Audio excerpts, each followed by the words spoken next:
also the graduation coach. I believe he started in 1978, 37 years.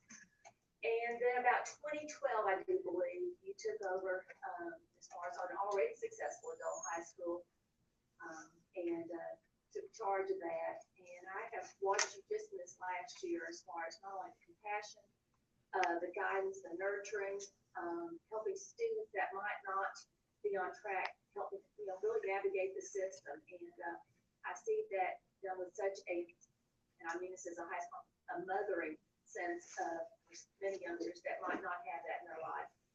And so I want to recognize you for that and how much time and energy you've devoted to that. And to, I believe, 134 graduates coming up next week. 37. Oh, well, 3 more than last week. And with that, I just want to commend you all to boys and girls and really the young adults for Wilson County. So thank you so much. Thank you.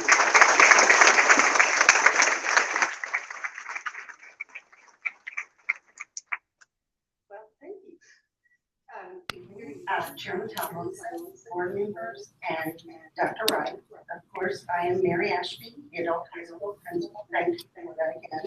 On behalf of the adult high school faculty and staff, Ms. Clay Paul, Ms. Christy Gallagher, Ms. Debbie Hill, after this year, Joyce Shaw, and Ms. Lucy Atkins, we would like to publicly recognize and thank you for your vision with beginning the adult high school in 1992 for Wilson County.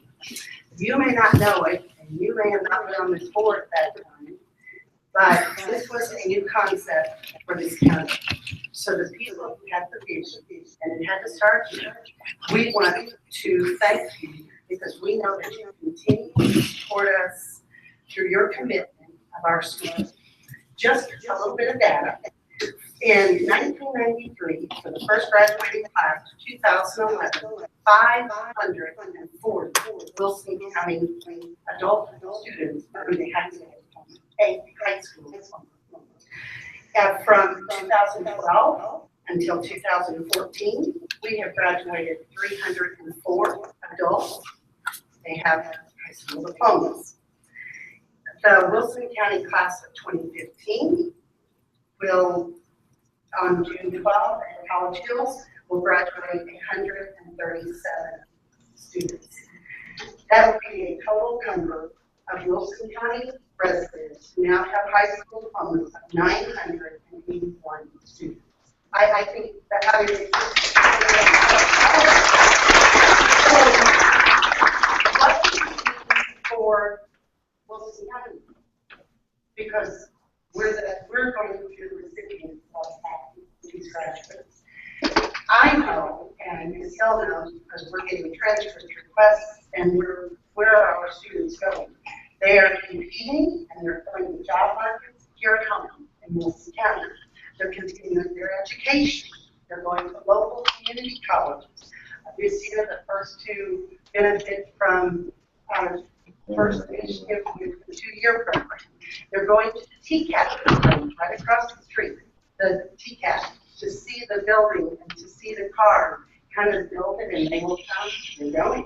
The university and military. So there's a little special treat for you all tonight, all because of your vision. We say thank you. We had change this evening because we have a student, and that's what I think this is wrong, but it's not in the room. But so this evening we had a student who wanted to speak to you all about the adult high school and what it meant to her to attend. Not only was she an adult high school graduate for this graduating class, she took the initiative to do so many things. And we're so proud of her because of our commitments and the working and changing, she wasn't able to make it. But because of technology, we taped her. So you're going to get to watch her presentation and then we'll explain. It's not coming on.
I can honestly say that everything I've achieved this year would not have been possible if you were not for the amazing and encouraging staff of Lebanon High School.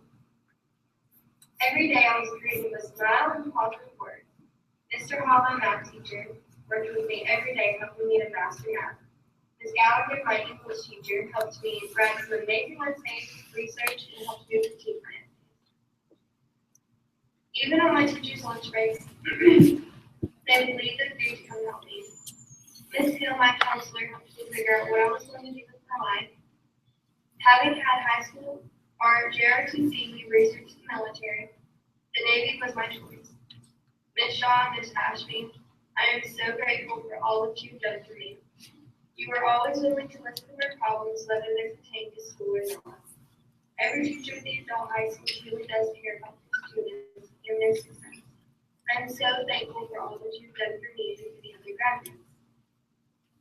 Once I completed my credits for the adult high school diploma, I told Ms. Ashby that I would like to change jobs from a local restaurant. Ms. Ashby contacted Ms. Dennis McMillan, who connected me with Ms. Shaw at the Wilson County After School Program. I held this amazing part-time position working with after school program at the Southside Elementary School. Although I loved working with children, I continued with my vision of joining the military. I began my quest by taking the ASVAB. Of course, I had to retake it, but I knew exactly what I had to do.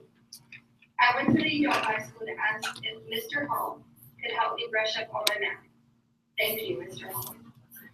I am happy to say that I received a final ASVAB score of 69 that allowed me to enter the intelligence with the Navy IT department. I met the Navy recruiter, Petty Officer Wilson, and I am proudly enlisted on November 5th, 2015. I will begin a 24-week boot camp in Pensacola, Florida.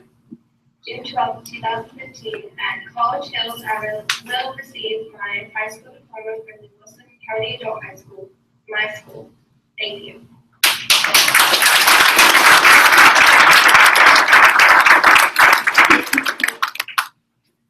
And this evening, just to mention briefly, we have Petty Officer Miller and Petty Officer Wilson, who will also be in attendance at the graduation, and they'll be doing a special presentation because we're talking about real money for some of these students who have enlisted, and they're going to talk just briefly, and then we'll be getting ready to conclude. Is that okay? Well, they didn't know they were going to present tonight, did they? Well, I think they probably know me. She's the school principal, so no. First of all, thanks for having us. Really appreciate it. And it was a total surprise that we are up here speaking this evening, so it's a little impromptu deal.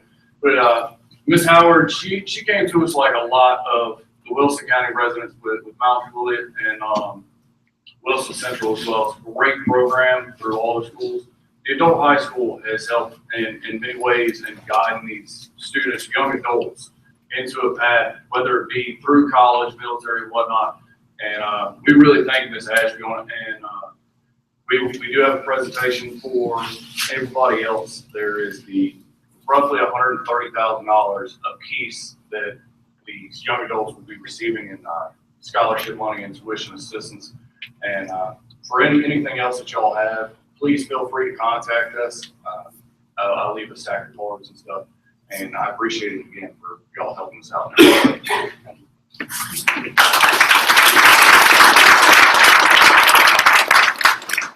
of course, we appreciate the military. We're forgot about the block writers, but we appreciate all of you all. And on June 14th, we usually coach all the time, but this year's graduation ceremony. But as you can see, the adult high school is really a growing school with some of the most amazing students. And I'm fortunate to have been exposed to so many just wonderful students in my career. These are students who are going to continue to give back to our community. They're going to give back to our country. And they'll give back to this world. So we at the adult high school would like to invite you all to attend our graduation ceremony at College Hills, June the 12th at 6 o'clock. We will have a seat, of course, for all of you on front on the stage. If you could arrive, if you can be there by 5:30, because we'll have you march in with us. But in closing, I would like to provide you all with a folder Ms. Shaw had put together today about facts about the adult high school. And we welcome all of you to come and visit us anytime. Our doors are always open. And thank you for allowing us to do what we love to do, and that's teach our children. So thank you very much.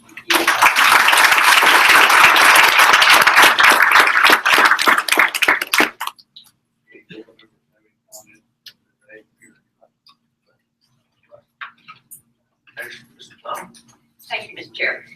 It's Steve Spencer. If he will come forward, I would like to recognize him tonight. Again, this gentleman, he has brought a lot of accolades and recognition to Wilson County School District. First one I want to recognize him for, this is one that I guess really started early on as far as getting our district ready for, you know, inclement weather, weather alerts, to the point that he was even bringing others in as far as at a national level, and bringing people in and working on with our principals, but also the students. And we just were recognized just recently because of Steve's work as Tennessee's first storm-ready school district. And again, no other district in the state, and that was a recognition that just came out, I guess, in the last 2 weeks, and would never have occurred without Mr. Spencer's tenacity as far as not only getting us ready, but making sure that we were, you know, as far as aligned with it, and again, looking at what's taking place in the schools. Is there anything else that you would add to that as far as the storm spotter class, which became really important? Some of the other things that you did, Steve, that really brought us to the forefront of weather. Well, during the process of trying to order, we had visits in our schools from meteorologists from the National Weather, WEMA and TEMA, and they looked at a lot of our storm sheltering locations, and we had made decisions, you know, some that were better locations than others, and we moved some of those areas around in those schools. We did walkthroughs of our sporting events. We have weather radios in all of our press boxes for the sporting events. We looked at our transportation department and getting those folks warnings and disseminating those warnings to them as they come across.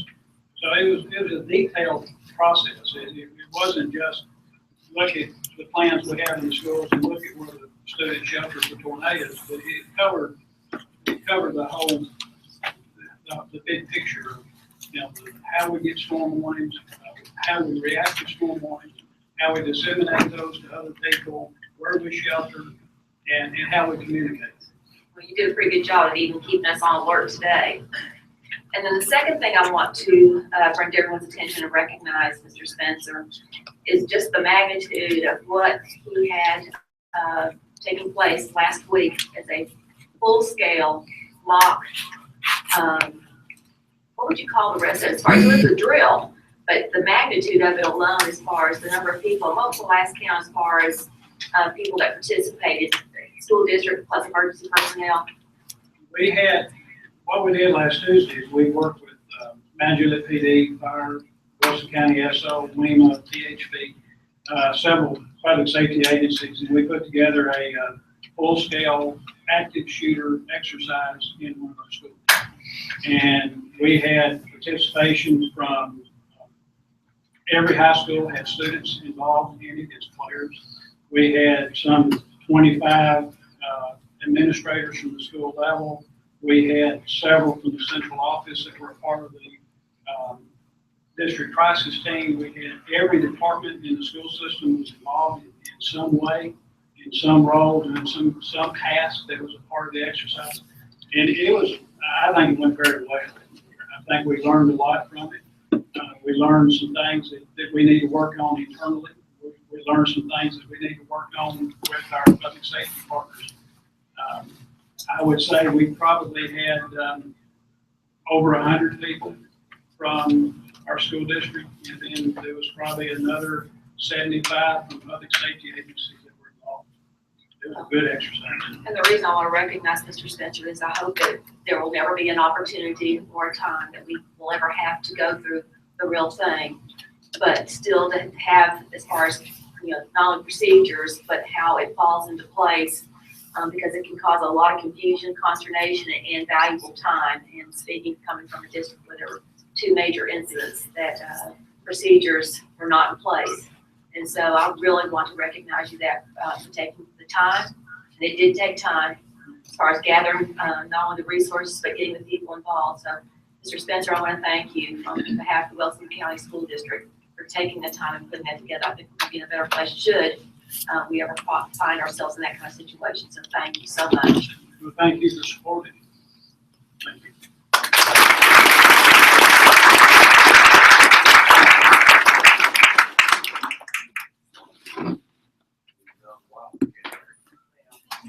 Here's the good stuff. Okay. Okay, Lady Wildcat, come up here in front so you can be recognized. We're going to do this right.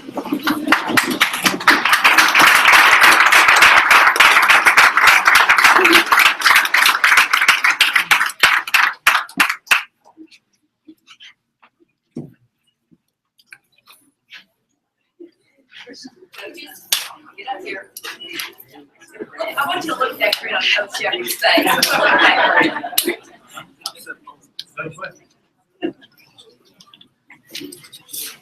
Now, we're going to go into as far as, they are state champs, but you have to look at all that's going on behind the scenes with this group. And it's pretty impressive when you start reading the stats on. But here's the big thing that I want to recognize first. This team, the average GPA, this girls softball award-winning championship team is 3.9.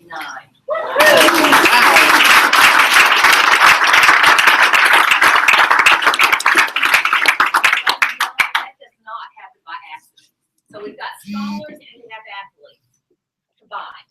And so that right there, I think, really needs the recognition. So when I call your name, I want you to let people know that you're here. Paige Robinson. Okay, there you go. Lily Bombard. Okay, let's get different. Lily Bombard. Claire Smith. Okay. Molly Kate Brown.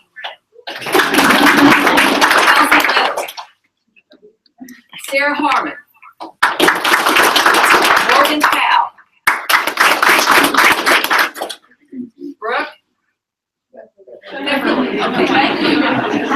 Shelby Woodard, Hannah Heron,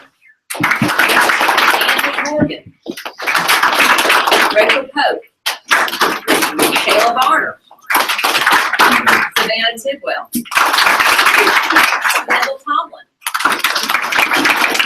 Hannah Bodenhorn, Ashley Foster, Lucy Bradshaw, Morgan Stokes, Ashlyn, practice that one. I'm trying to say it phonetically. Cindy Davis, Katie Heath, Andy Ford, Coach Mike Shepherd.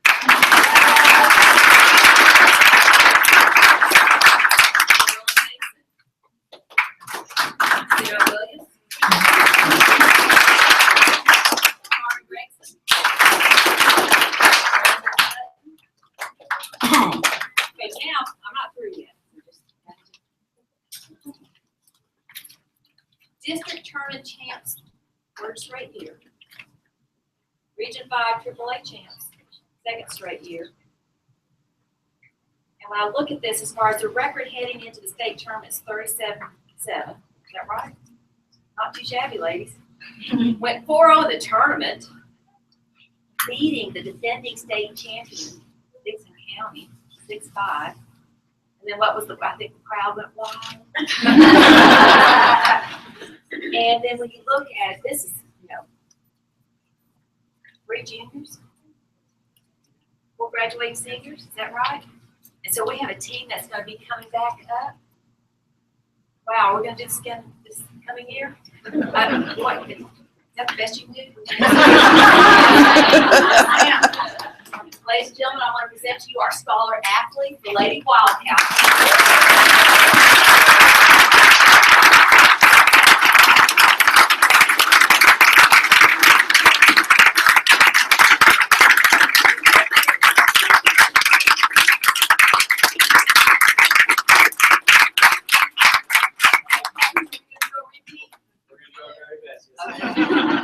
Thank you so much for coming out tonight.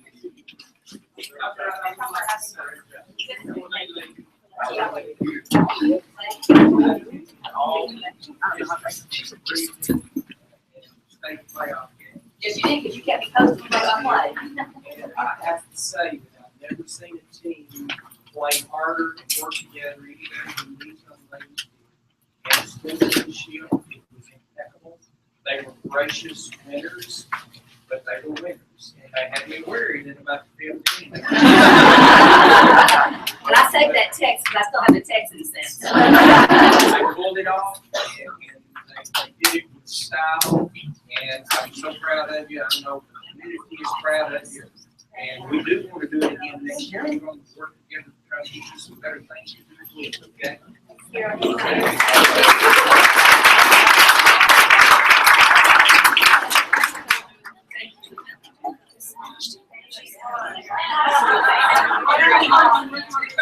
Did it help? I heard the crowd made a difference. Thank you.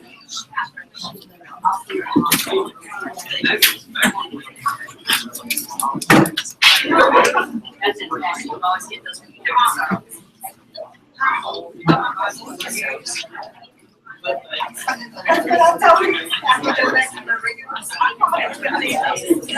He's still my pocketbook, Mom.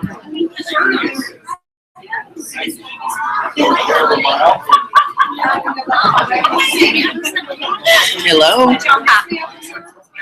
Are you mad at me? You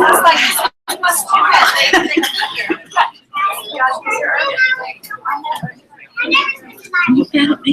Are you mad at me? I just wonder. Have I ignored you? No, you just listened short like this. So I figure you're just stressed. No, not straight, maybe busy, not stressed. No. Okay. No, sorry. It's okay. No, in fact, you posted something on Facebook that Steve and I laughed so hard at. It was the dog trying to make friends with the cat. Love that. Yesterday. We laughed. Statements by citizens against the delegation. I noticed, Ms. Brickman has withdrawn her request to appear. No one else appeared to appear before the board and asked to speak for tonight. All right, let's move on in our agenda then. Your motion that we adopt our agenda. Motion by Mr. Robinson, I hear second. Second by Mr. McNeese, we adopt our agenda. All in favor of adopting the agenda, vote aye. Aye. Let it show it pass unanimously. Approve the consent agenda, I hear motion to approve the consent agenda. Motion by Ms. Armstead, I hear second. Second by Mr. Withers. All in favor of voting to approve the consent agenda, vote aye. Aye. All right, moving along. All right, let's see here. What's next on approval of minutes? Last meeting, y'all had a copy of those minutes. Good time to read them and look at them.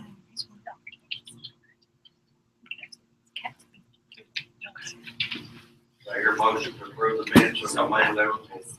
Motion by Mr. Withers, I hear second by Mr. McNeese. Any discussion on the minutes? If not, move right along.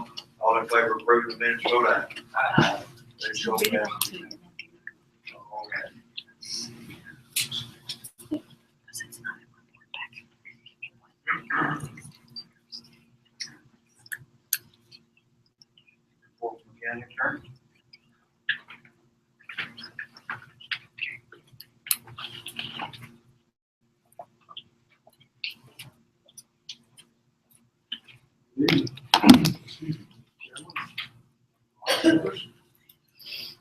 only have one issue to discuss with you tonight. Offer made in the, tax case. We'd like to discuss that, privately. We can't take any votes, but we can answer any questions. Any vote that may or may not be taken, but any vote that you think will be done. We have the right, because there is litigation being discussed, the matter of not taking votes. Whatever time. That the pleasure of the board, if we recess for the purpose of having a private conference with our lawyer concerning pending litigation. Motion by Mr. Withers, here second. Second by Ms. Armstrong. All right, we will be recessing for just a few minutes to have a motion. I hear a vote. All in favor, say aye. Aye. All right, we're going to move back here.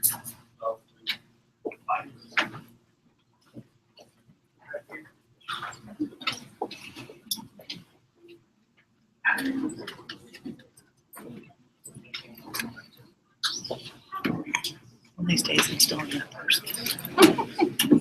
So like Jenny said. I'm like,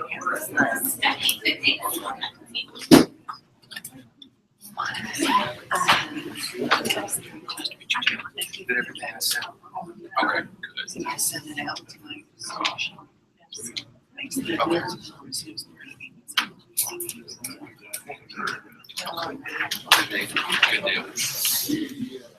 You only work on that.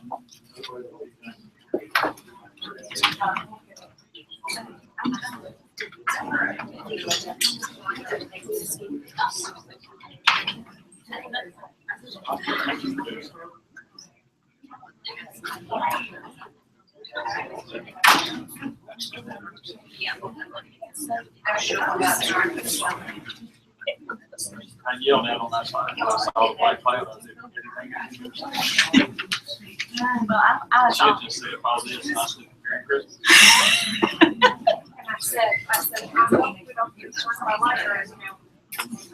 And there it goes.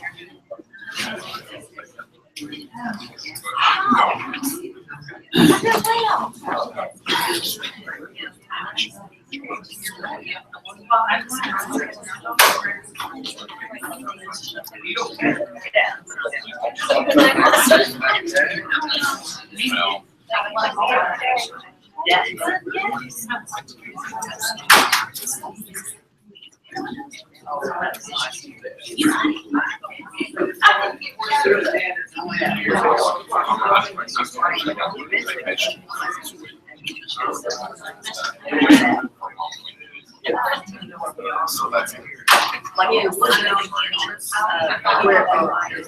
stop. we're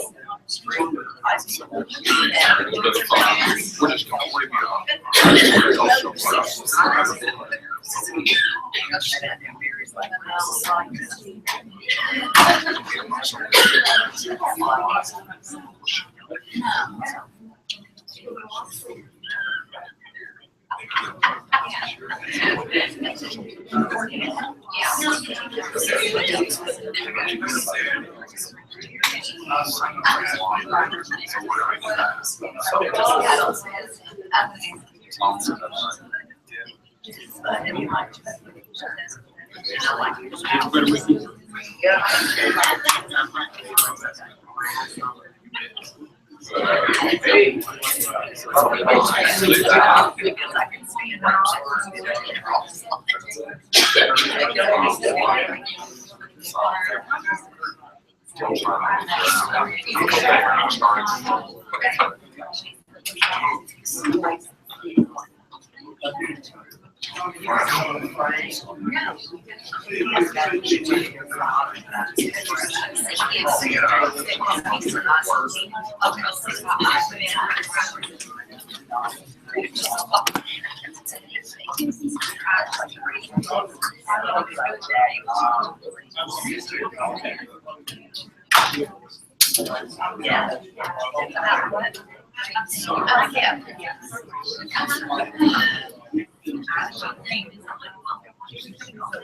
Yeah.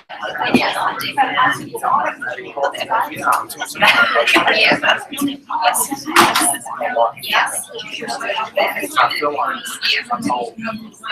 I wrote it down. He got, yeah, I don't know, I mean, but I'm still, it wasn't a day.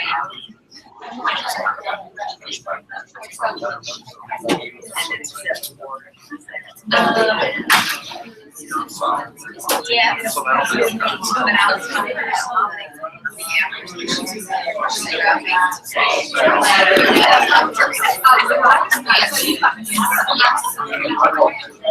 Or.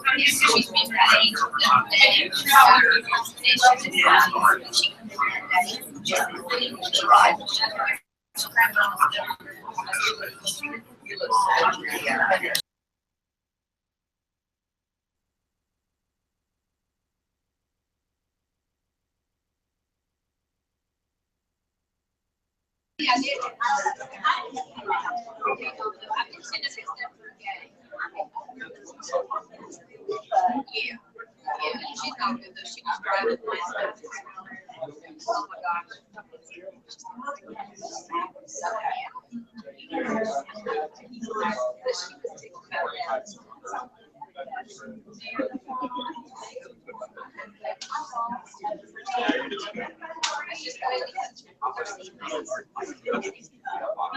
Right now I'm sound testing, but I wasn't before. So you're looking.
in session. There's case law that we have been here several times, as heard me mention, that allows us or me to discuss with you pending litigation. We have a matter pending now with the city of Mount Jude in regards to the fixed rate tax. We have, through their attorney, Marchetti, and I have been bouncing things back and forth for several weeks now. And I had a proposal to bring to you tonight that I discussed with you in private. First of all, let me say, we have the right to discuss these things, but no votes can be taken. None were asked for, none were taken, so I want everybody to know that we play by the rules. But I discussed with you the proposal that was on the table tonight.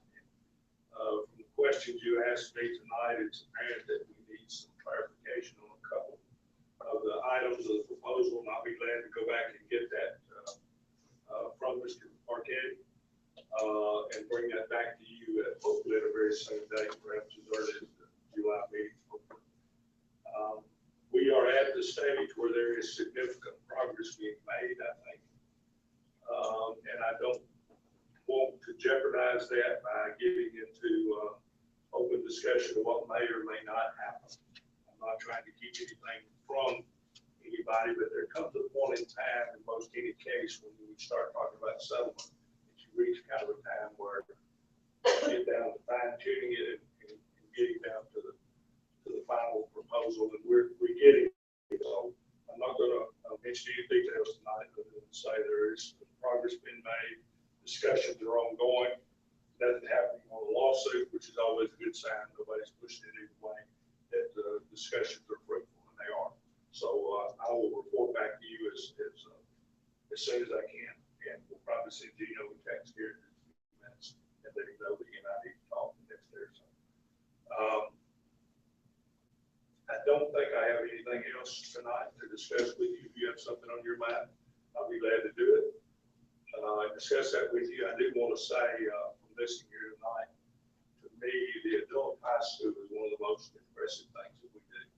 And to see people who maybe didn't have a chance for whatever reason not to be able to finish school, but to go back and get that, you just see the pride in their eyes when they do that. I think that's one of the best things y'all do. But besides the water down high school, I think it's got you on. Any questions from anybody on the board to the county attorney? And I'd just like to say what Mike just reiterated something there about the adult high school. It is a special place, and it's a big asset to our community. And also the GED school. Yeah, is also. If you haven't attended one of their graduations at either one of those schools, it's something special to see those adults when they walk across there and get recognized. And even with our adult high school too. So I'd encourage anybody to try to be there. I think Friday night, didn't she say Friday night? So try to be there if you can. No questions. Thank you. Mike, we'll be talking to you later. All right, recommendations, director of school. All right. We need to step it forward, yeah, but no votes asked for, no votes taken. So, Right. So we will need to, I hear a motion, we accept the county attorney's report. Your second. Mr. Chairman, I didn't mean to. No discussion.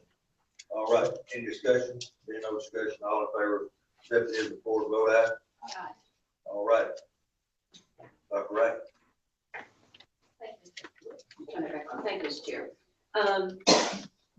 Placed a report at everyone's place, and I've got a few notes to even add to my report tonight.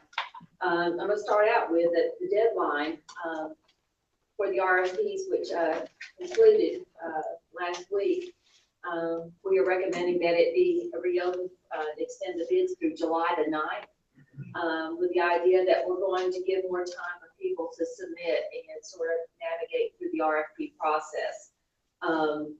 And this was something, again, that we did receive a bid on an elementary site, a middle school site, but we did not, no, the campus site, excuse me, but we did not get the bids that we were needing.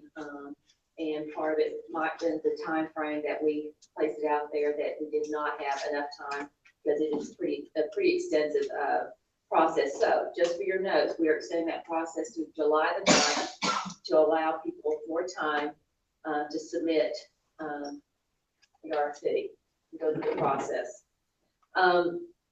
Something I think, again, when we finish our high school graduations, it's always, not only a time to celebrate, but also to recognize the impact that we see from our high school graduates. The high school graduation ceremonies that were held last week, with approximately 1,320 graduates from 4 high schools. The class of 2015 were offered or awarded, and they can be offered and not accepted. It's still something that you need to recognize when you look at that tangible amount. Over $46 million. To be exact, $46,708,146 in scholarships, and they're going to be attending over 60 different institutions of higher education. And again, when you're talking about 4 high schools, the magnitude of that scholarship offering is really huge.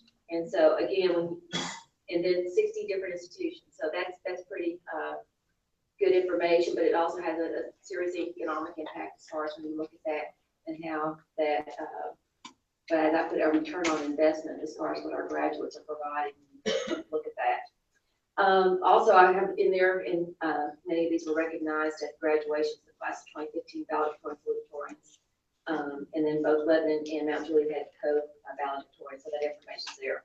We recognize the adult high school tonight and the many good things that they're doing as far as working with our young adults. But last week, we had another graduation on June 4th at Fairview Church. And it was the Adult Learning Center's graduation that provides adults with a GED. And it's one that really is one, it's a heart tugger. It really is when you look at the courage that some of these individuals have to go back to school, many of them 20 and 30 years after they've made a decision to drop out. And many of the decisions were based on life-changing events that they really had no choice. There was one young woman that gave such a compelling story that, Mr. Weathers was there, and we sort of, looking out on the audience, and I sort of caught his eye, but she was talking about that she was one of several siblings that, for whatever reason, she was not able to go to school beyond the 3rd grade. And her family, because of life circumstances, were on the road. They were traveling a lot. They were homeschooled, and we were 7 siblings. But nevertheless, she did not get beyond a 3rd grade formal education. And it was sort of a promise to herself that she would somehow get back to school. And she had completed her GED. She's very articulate. You could tell, obviously very bright. But that was the thing that, again, that when you start looking at where we have an adult high school where they can get a regular diploma, but then we also have the GED, which many people do not understand and recognize how difficult the GED is, and will continue to be more difficult as they continue to make changes to it. And with it, it's also becoming something that's also increased in cost. The other thing that, again, it also works on literacy, that many of our young adults, and even those that are 50s, 60s, when I say taking courage to come back to school, many of them are functionally illiterate. And so there's also a literacy component that comes out of that adult learning center as far as teaching adults how to read. To date, 92 adults have earned their high school equivalency, with the number expected to increase as students continue to take the HiSET test. And the thing that, again, in the last several years, they've touched over 500 adults and allowing them to go back and get a GED. And what we also see that once they get that taste of success of the GED, wanting to come back and turn it into a regular high school diploma as well. And we certainly encourage that. You have records as far as the notes there on our 8th reporting period for attendance. Again, we tend to have really good attendance in this district. And if you have comparisons to surrounding districts or even across the state, it's something we can take a great deal of pride in. Then if you'll notice, I want to recognize a young man that's going to work on an Eagle Scout project. Mr. Kirby, if you'll stand and be recognized. He's provided documentation and plans to build an observation tower between the soccer and the practice football fields at Lebanon High School as an Eagle Scout project. And I've been provided the copies of the plans. They've been reviewed and approved multiple times, including by the athletic director, Darren Brown. So I want to recognize Mr. Kirby not only for his proposal, but as far as just the whole process of what it takes to pull that project together. And it's pretty impressive. So Mr. Kirby, we recognize you for that tonight. So.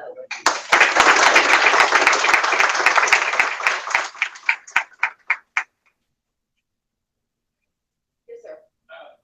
I'm TR's father. We had to get school board approval before we could get Eagle board approval.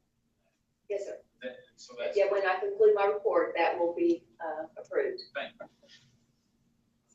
In addition, and this was just received today, but we have 2 additional Eagle Scout proposals at Watertown Middle School. And again, if you're not familiar with the Eagle Scout, as far as that rank and the projects, it's pretty impressive, particularly when you have students that at that age that are continuing the Scout process. There's a lot about character, integrity, perseverance, and just the work that they have to do as far as to get their projects approved. But we have 2 brothers, Christopher Clifford and Stephen Clifford, that have proposed 2 projects at Watertown Middle School. And Christopher has just completed his 8th grade year at Watertown Middle School, and he is going to lead a project to improve the appearance of Watertown Middle School's front entrance landscaping. Specifically, it intends to replace the rose bushes, many of which have failed to bloom this year because of the cold, the ice, and I'm recognizing some faces out there that have been very concerned about the shrubs. And he is going to landscape that front, plus install an underground irrigation system for watering and maintaining the plants. He will lead up to a team of 10 people, all associated with his scout troop in the completion of this project. He estimates his timeline will be 4 to 6 weeks.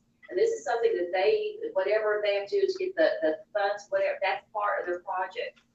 His brother Stephen, who's also just completed his 8th grade year, is seeking to lead a project to improve the appearance of Watertown Middle School's football stadium bleachers. Specifically, and he has submitted what it will look like and what his proposal with pictures.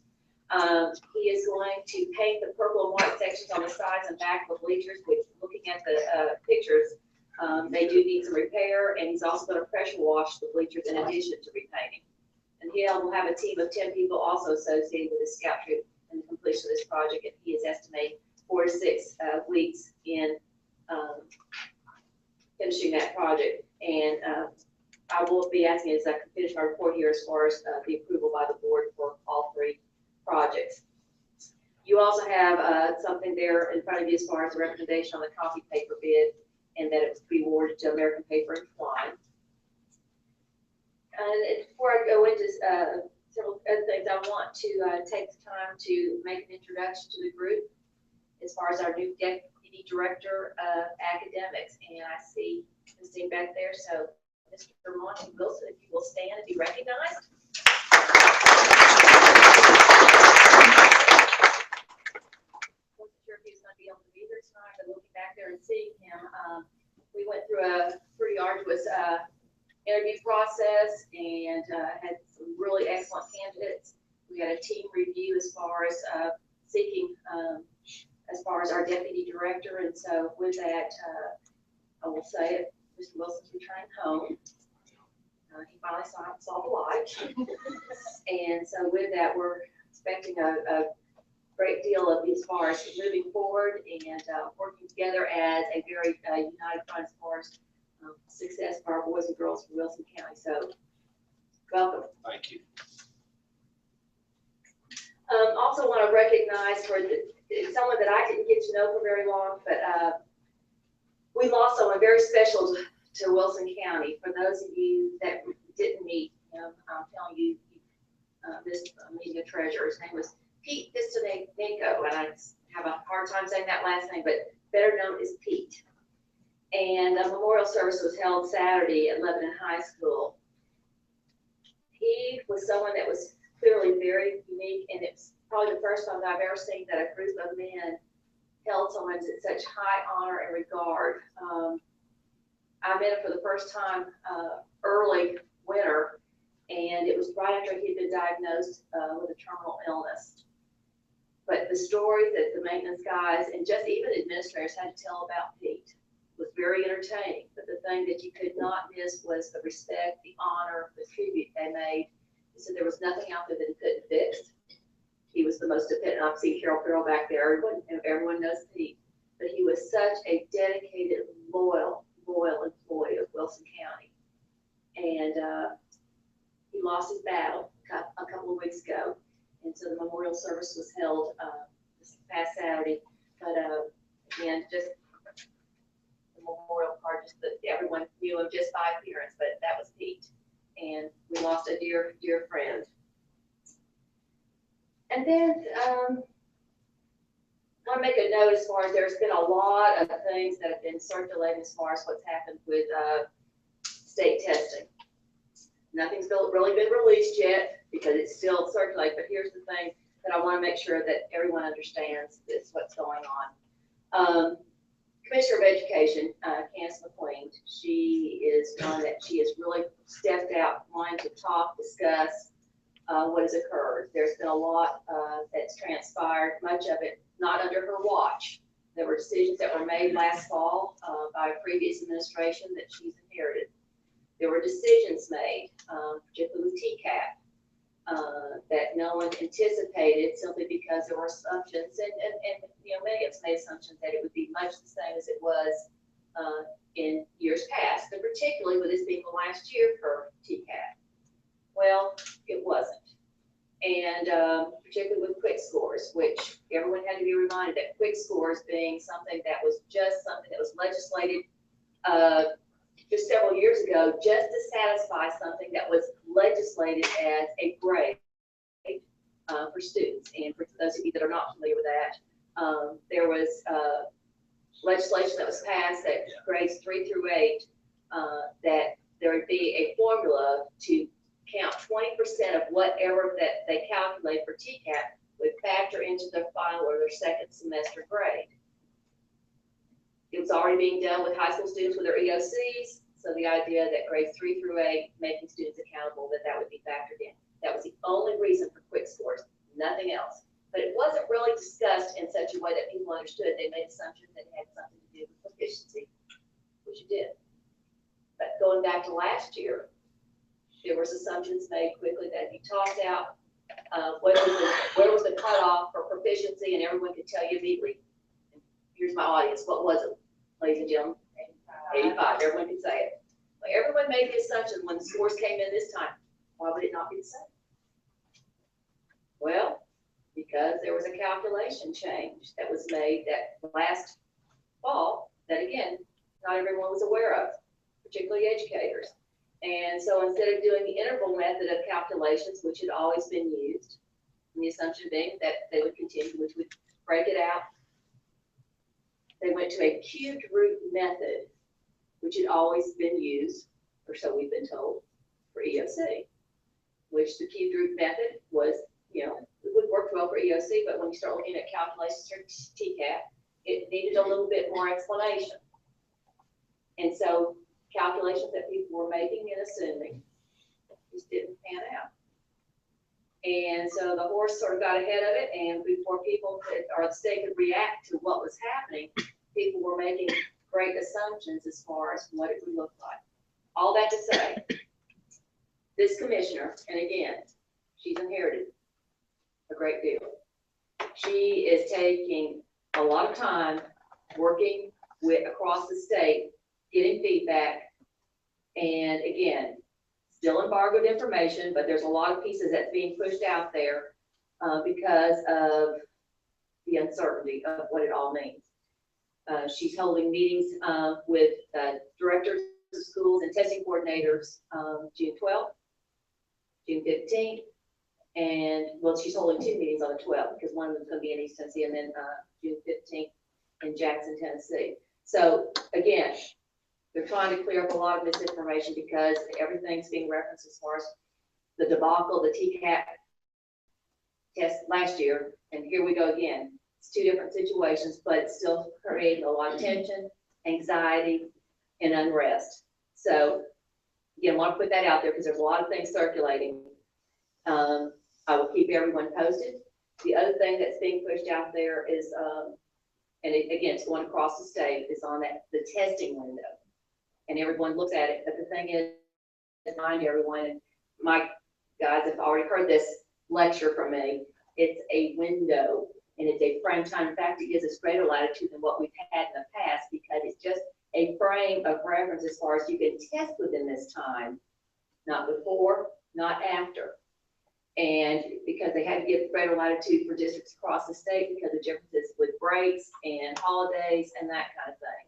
And the test itself will be different next year, but that's creating a great deal of anxiety as well, as far as how it's being presented. And again, that's going to be something that maybe they didn't present it very well. Maybe they didn't put as far as the footnotes that they needed. But the thing is that giving the Commissioner of Education a break, she's trying to get information out there, but the thing is that her information is going out before there's even a chance to even explain, and let alone see if there's a remedy to it. Not knowing if there's going to be a remedy, but with knowing what's circulating and just the anxiety that it's created in every district, what kind of conversation will transpire. But the question that's coming back from many districts as far as that, and again, being said is, it's the last year of TCAP, why change anything? So keep everyone posted as it comes out, because again, June 12th and June 15th, we'll get some more information. Also, I want to, with the board's indulgence, ask that I move something that instead of a recommendation on, you'll see on the, under the recommendations by the director, I'm going to ask that I use that as a presentation to the board, and what I'm going to do is ask that I can move it at the end of the recommendations instead of at the end of my report, but on the digital conversion plan, I'm going to use as just or present as information only tonight, and then ask that we have a special work session because we have budget talks coming up as well, and so Mr. Chair, after I finish my report, I'm going to ask that I move to, at the end of the recommendations, time to present digital conversion plan for information only. And with that, ask that the board consider a special work session with dates to be determined prior to the July 6th board meeting. And then to finish up, I just want to give you just a little bit of an end of year report of successes. Again, this was information that's just been compiled, and I want to thank Mary Ann Sparks for gathering this information. It took some time. For 25-16, the second year of the pay plan that we adopted last year, we have raised our base pay to $39,000, up from $34,000 in 2013-14.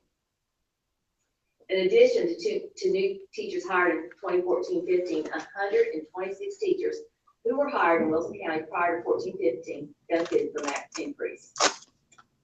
Last year, 2014-15, for the first time ever, 352 teachers with 21 years of service or more received a pay increase if their overall evaluation score was a 3 or higher. All annual increases used to stop at 21 years. Under the old schedule, teachers could teach for another 20 years without any step raise. So that really is significant. 352 teachers with 21 years of service or more received a pay increase if their overall performance score, evaluation score was a 3 or higher.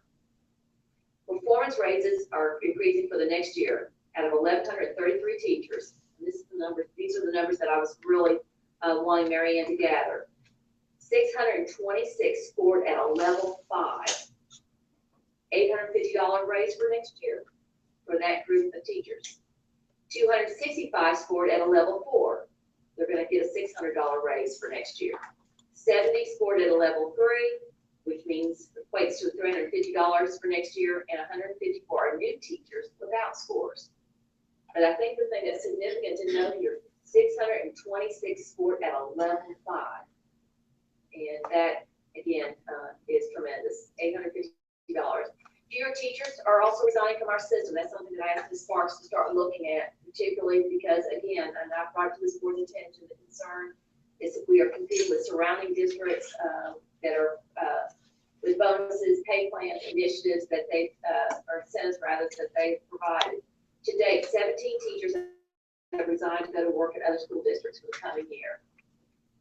In comparison, 29 left last year to work in surrounding districts, and our goal is to get this to 0, but it's moving in the right direction. So I think that was something that, again, as a board, you're to be commended as far as implementing and adopting that pay plan last year.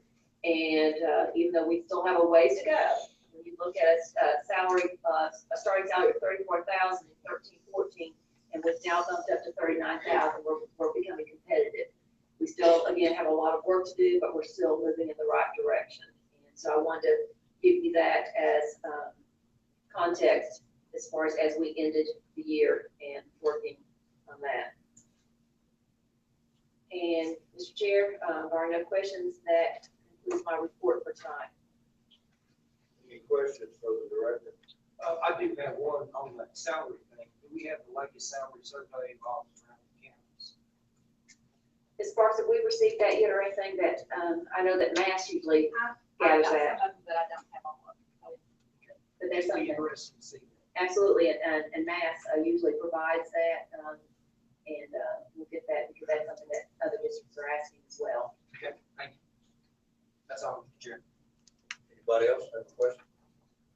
I hear a motion that we receive the recommendations or the report of the record. Motion. Second. Second, by Mr. McNeese. Any discussion on the director's report? If not, all in favor say aye. Aye. All right, now before we just move any further here, Dr. Don, I think it might behoove us to go ahead and approve our Eagle Scout project.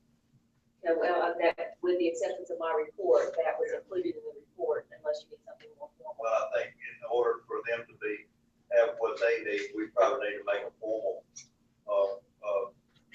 vote here, then we approve those Eagle Scout projects. I've done that at Watertown. They need something specific that says that, Okay. so they can turn it in. Yeah. Mr. Chairman, I would move that we accept Mr. Kirby's proposal. Okay. And request the board approve. Motion by Mr. Withers that we accept T.R. Kirby's proposal to build a tower at Lebanon High School between the soccer field and the football field. And that I hear a second to that motion. Second by both Ms. Armstrong and Mr. McNeese. Any discussion? I would like to say that for anybody that's here tonight that doesn't know the gentleman in the blue shirt with a big L on him, that's Coach Sam Hart, the head football coach at Lebanon High School. And TR's coach, and Coach Harp, that puts you right up there now with Bruce Jones and Nick Saban as having a tower that you can stand on and give direction. Go with it, man. I don't think they'll have any trouble here. I don't think they'll have any trouble here. Do you, TR? I don't think we'll at all. And Mr. Chair, if you'll note too, you have the plans of the project in the package for my director's report too, so you'll have that. And Ms. Armstead just brought the fact that we need to go ahead and vote probably on the Watertown Middle School project as well. Yeah, we will, and we'll do that individually. Coach Harp, anything you'd like to say? They already got anything you want to say? All right, appreciate y'all being here tonight. All right, ready to vote on the T.R. Kirby's project at Lebanon High School. All in favor say aye. Aye. They show it passing that. All right, let's move on down to the young men from Watertown. All right. I would recommend that we allow the project to take place, that Chris Clifford and Stephen Clifford do a great scout project. Motion by Mr. Robinson. Do I hear a second? Second. Second by Mr. McNeese. Any discussion this time? If not, all in favor for the project at Watertown High School, whether Clifford boys, vote aye. Aye. Opposed, let it show pass unanimous. All right, Dr. Wright, we got that taken care of now. Recommendation? Correct. Thank you, sir.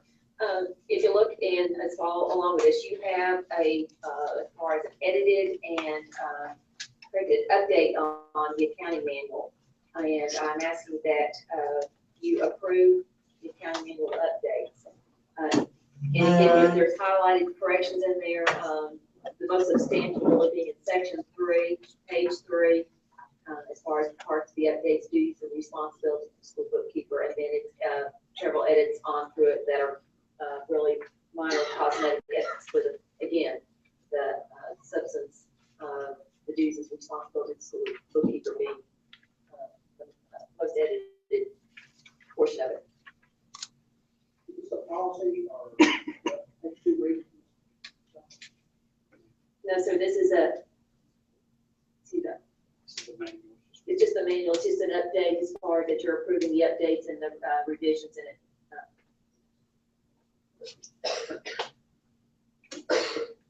And this is also in line as far as when we're talking about, even though this is the Wilson County Accounting Manual, it comes out of the Tennessee Accounting Procedures.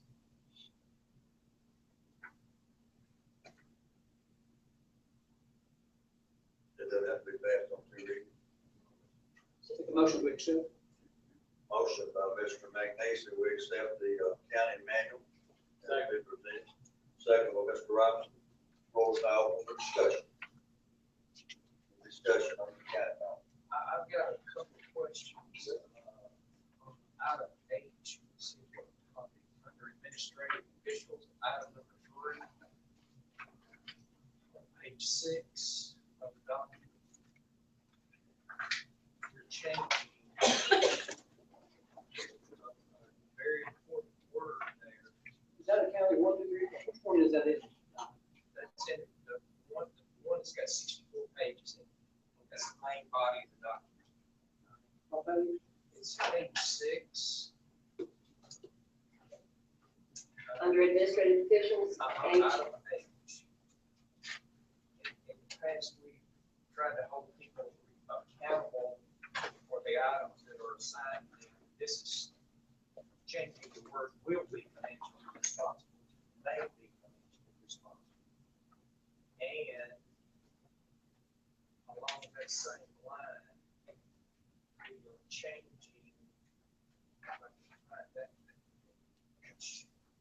on page 8, and I think this all goes hand in hand. We're taking low cost computers off of a controllable asset, which is concerning to me, especially in light of that we're proposing a technology plan. And then we're changing the value of an asset, or of the definition of $5,000 down to $100, which is probably a good thing.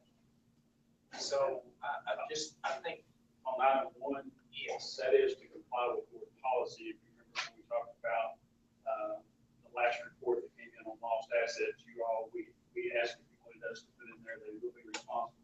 And you all told us to change that to may in board policy at the election of the board. So when we bring you that report, you all will make a determination. That's why we're changing it to will to may, being compliant with the policy you've already adopted. On that page, you did not. Made it at the determination of the board. That report was presented. okay, I stand corrected. And then the second item was on the controllable assets, what we're doing with iPads and laptops and things like that. We're putting those in our Follet software, which is our library media center, where we keep up with books and inventory like that.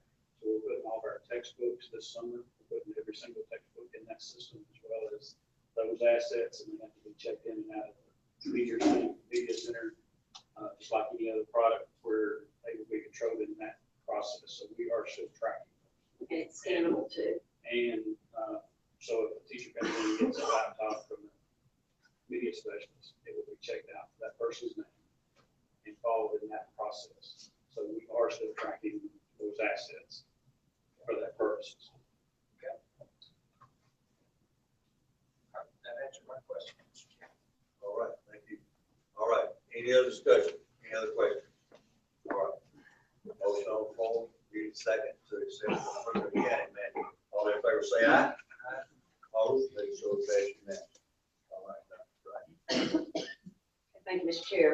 I'm now recommending that the Board of Education adopt the federal project budget amendment, and if you'll look through that, as far as the amendments for 2014-15, and it's a report that, in the reports to reflect changes in grants as approved by individual grants or agencies.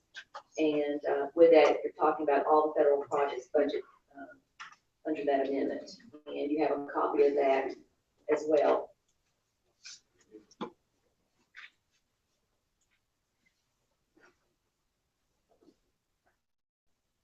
I hear a motion that we accept the federal projects fund report. Motion by Mr. McNeese, second by Mr. Robinson. Any discussion at this time? Being no discussion, I hear a vote. All in favor of vote, say aye. Aye. Let it show that pass unanimously. Right?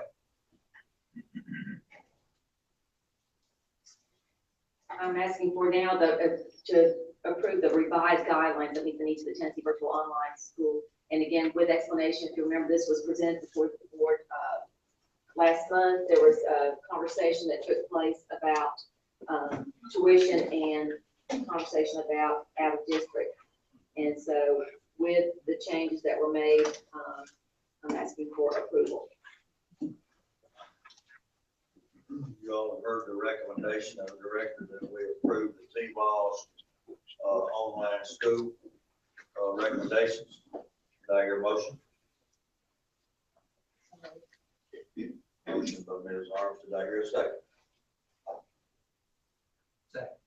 Second by Mr. Worthing. Any discussion at this time? I got a couple of questions, Mr. Chairman. Okay. Item 2 says we'll pay $200 per student per course. And then the next statement says, blank, whoever I guess the student is, agrees to pay WCBOE $100 for each half credit per student. Is that in addition to the $200, Dr. Ryan? So they would pay $200 to sign up for the course? Ms. Clem, would you like to answer that, please?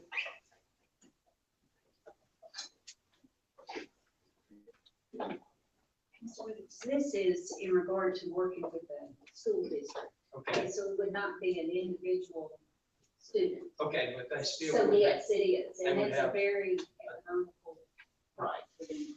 They would have a $200 fee and then $100 for each half credit hour earned. Well, they have choices because districts come to us, some want us to provide the teachers and some want to provide their own teachers Right. that use our services as far as.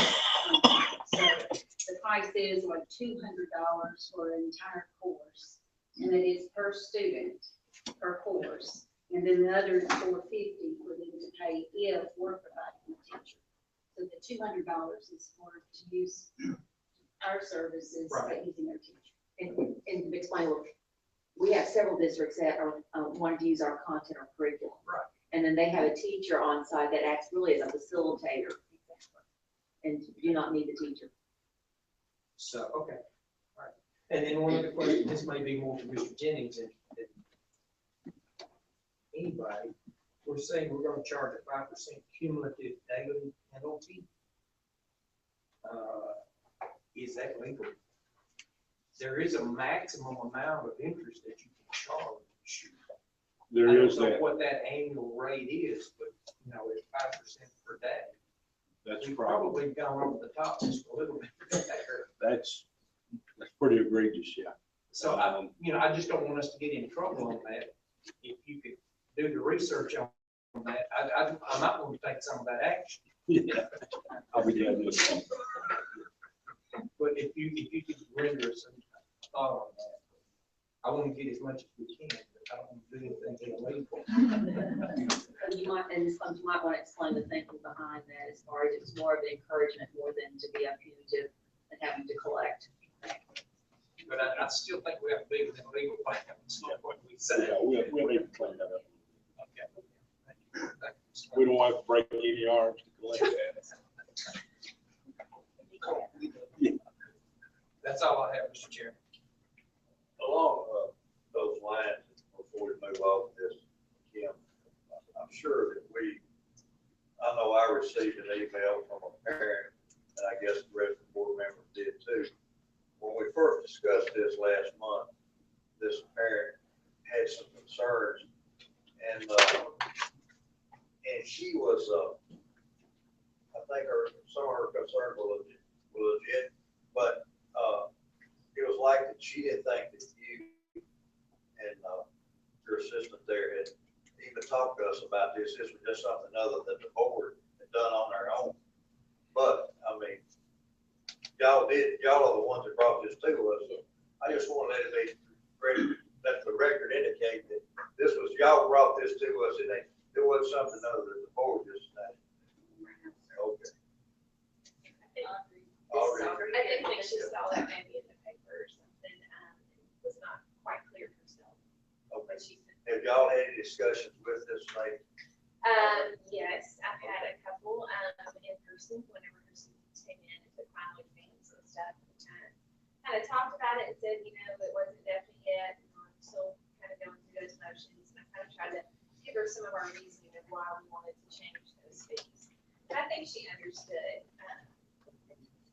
There was also confusion that she didn't know that that was over and beyond what her student would be receiving at their base school either. And so did not see that this was something that was, again, over and beyond and an extension that, again, we're talking about extended resources as well. Yes, they do get lots of resources when it comes to our group.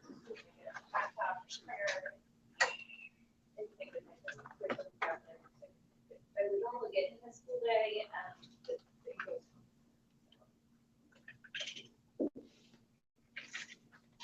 Any other questions for Kim or Audrey on this? All right, all in favor? Yes, sir. We are voting based on Mr. Jennings cleaning up the question. Yeah, right. That's 5%. We have to file the law. Yes, I mean, we're doing it, we're voting subject to that. Yes, sir. Not even the IRS can get that much. All right. Are we ready to vote now? All in favor of the T-Ball's recommendation, explanation now that we've heard from Kim and Audrey, and the clarification with Mr. Jennings here, and in the wing. Everybody in favor of that, vote aye. Aye. Opposed, like sign, let it show the passion. No. Mr. 4-1, Mr. McNeese voted no. All right, next item of business. Thank you, Mr. Chair. Tonight, I am going to bring charges before the board for the dismissal of a tenured teacher. And I ask for your indulgence and patience as I read the charges. They're quite lengthy. And with that, again, I ask for your indulgence here. This is to inform you that I must recommend the dismissal of Ginger K. Gaither, a tenured teacher with the Wilson County School System.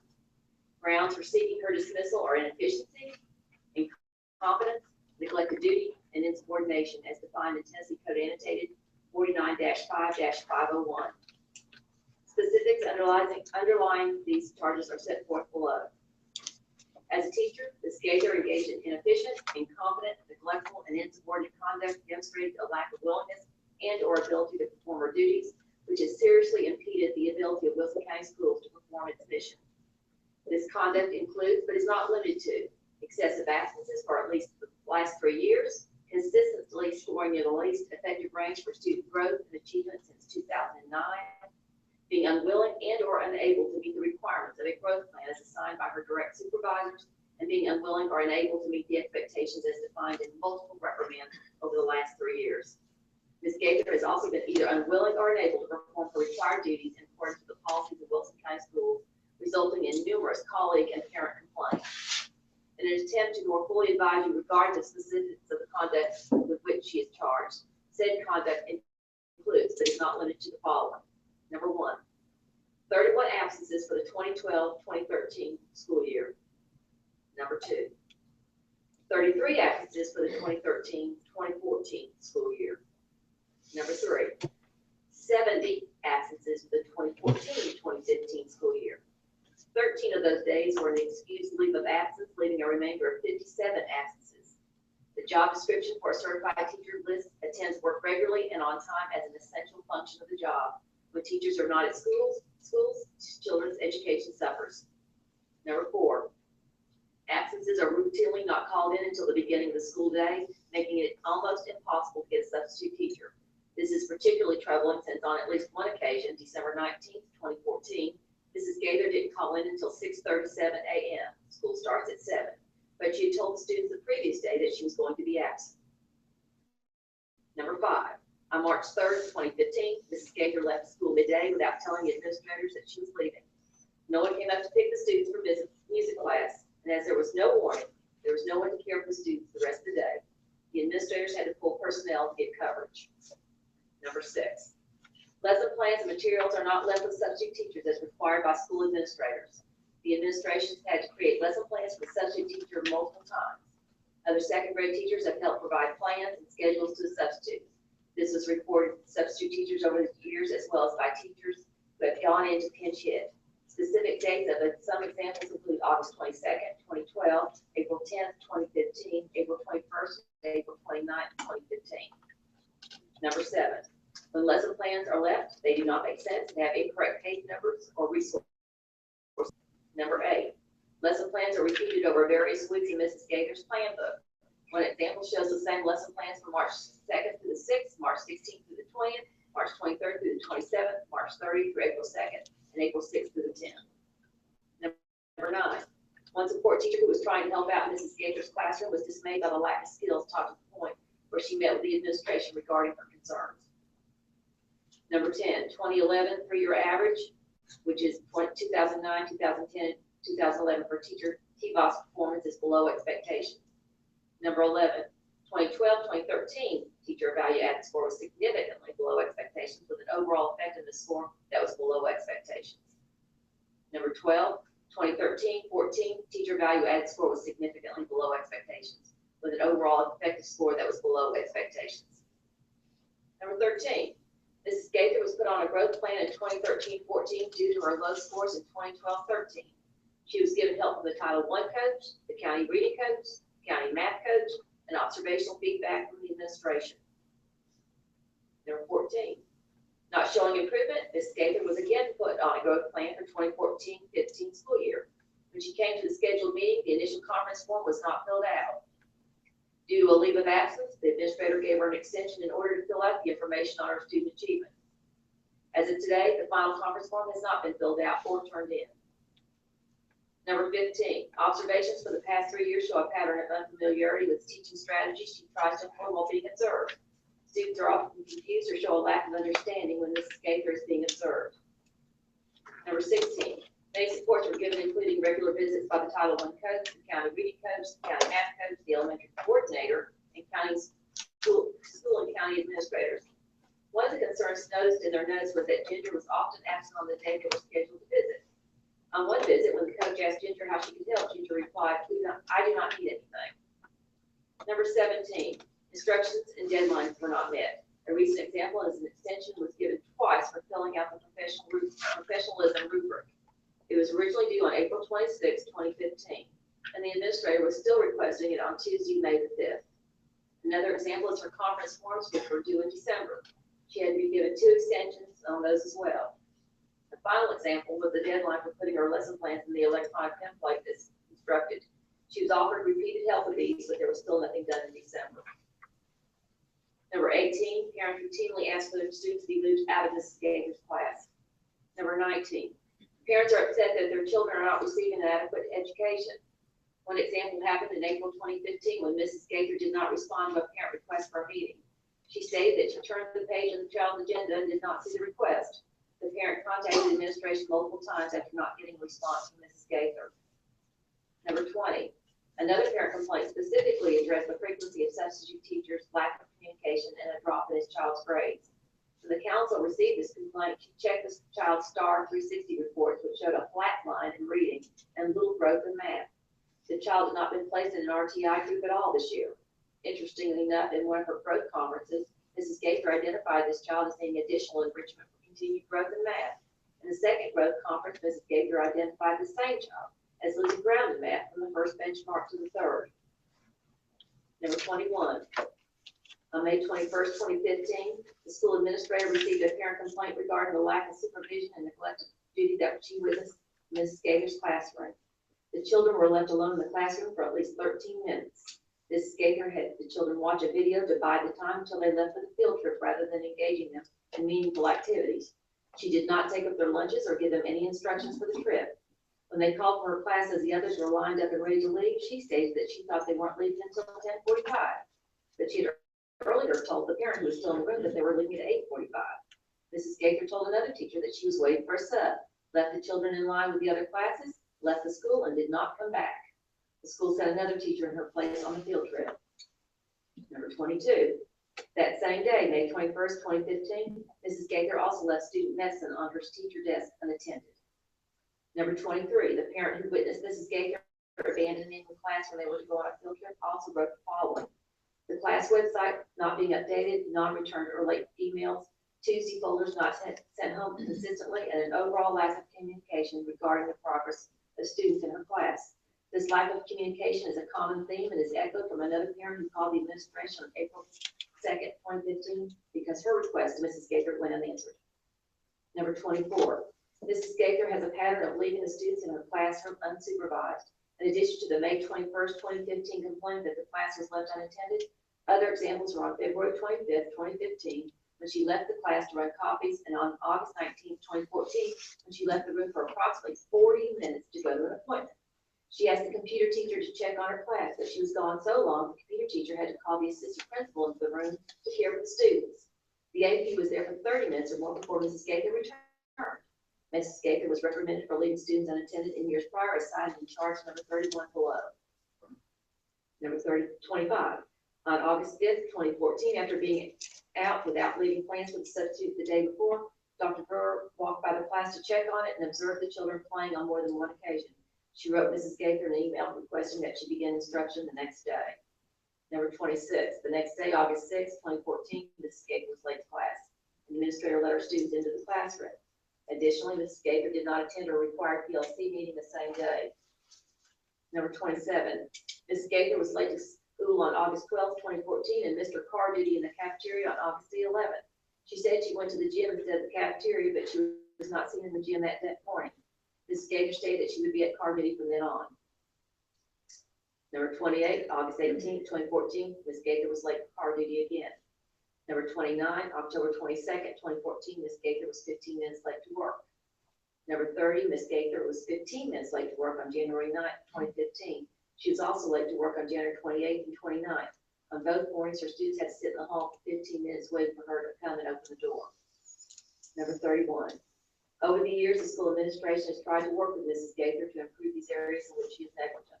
In addition to multiple meetings, emails, and other forms of communications, the following formal meetings and reprimands would span a 3-year period to a pattern of being unwilling or unable to meet the needs of her students. A written reprimand on August 13th, 2012 for insubordination and neglect of duty.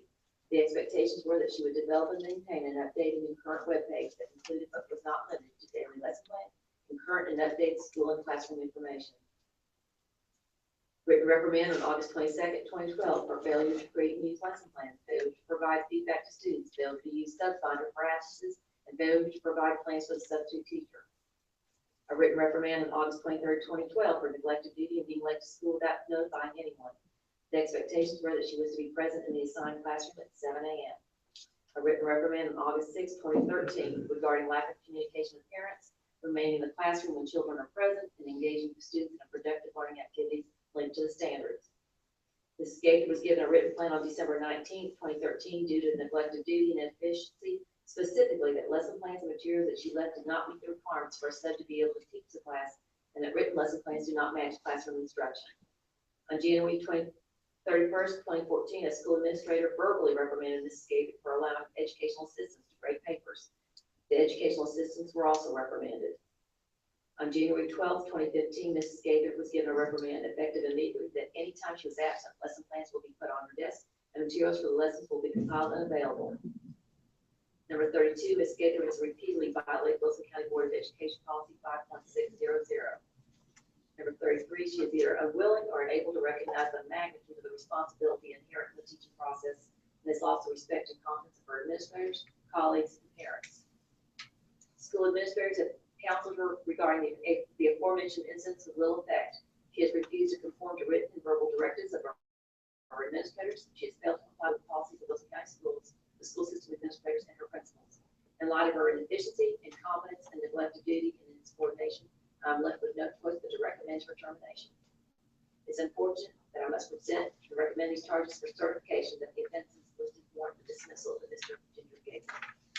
That concludes averages as a need certification.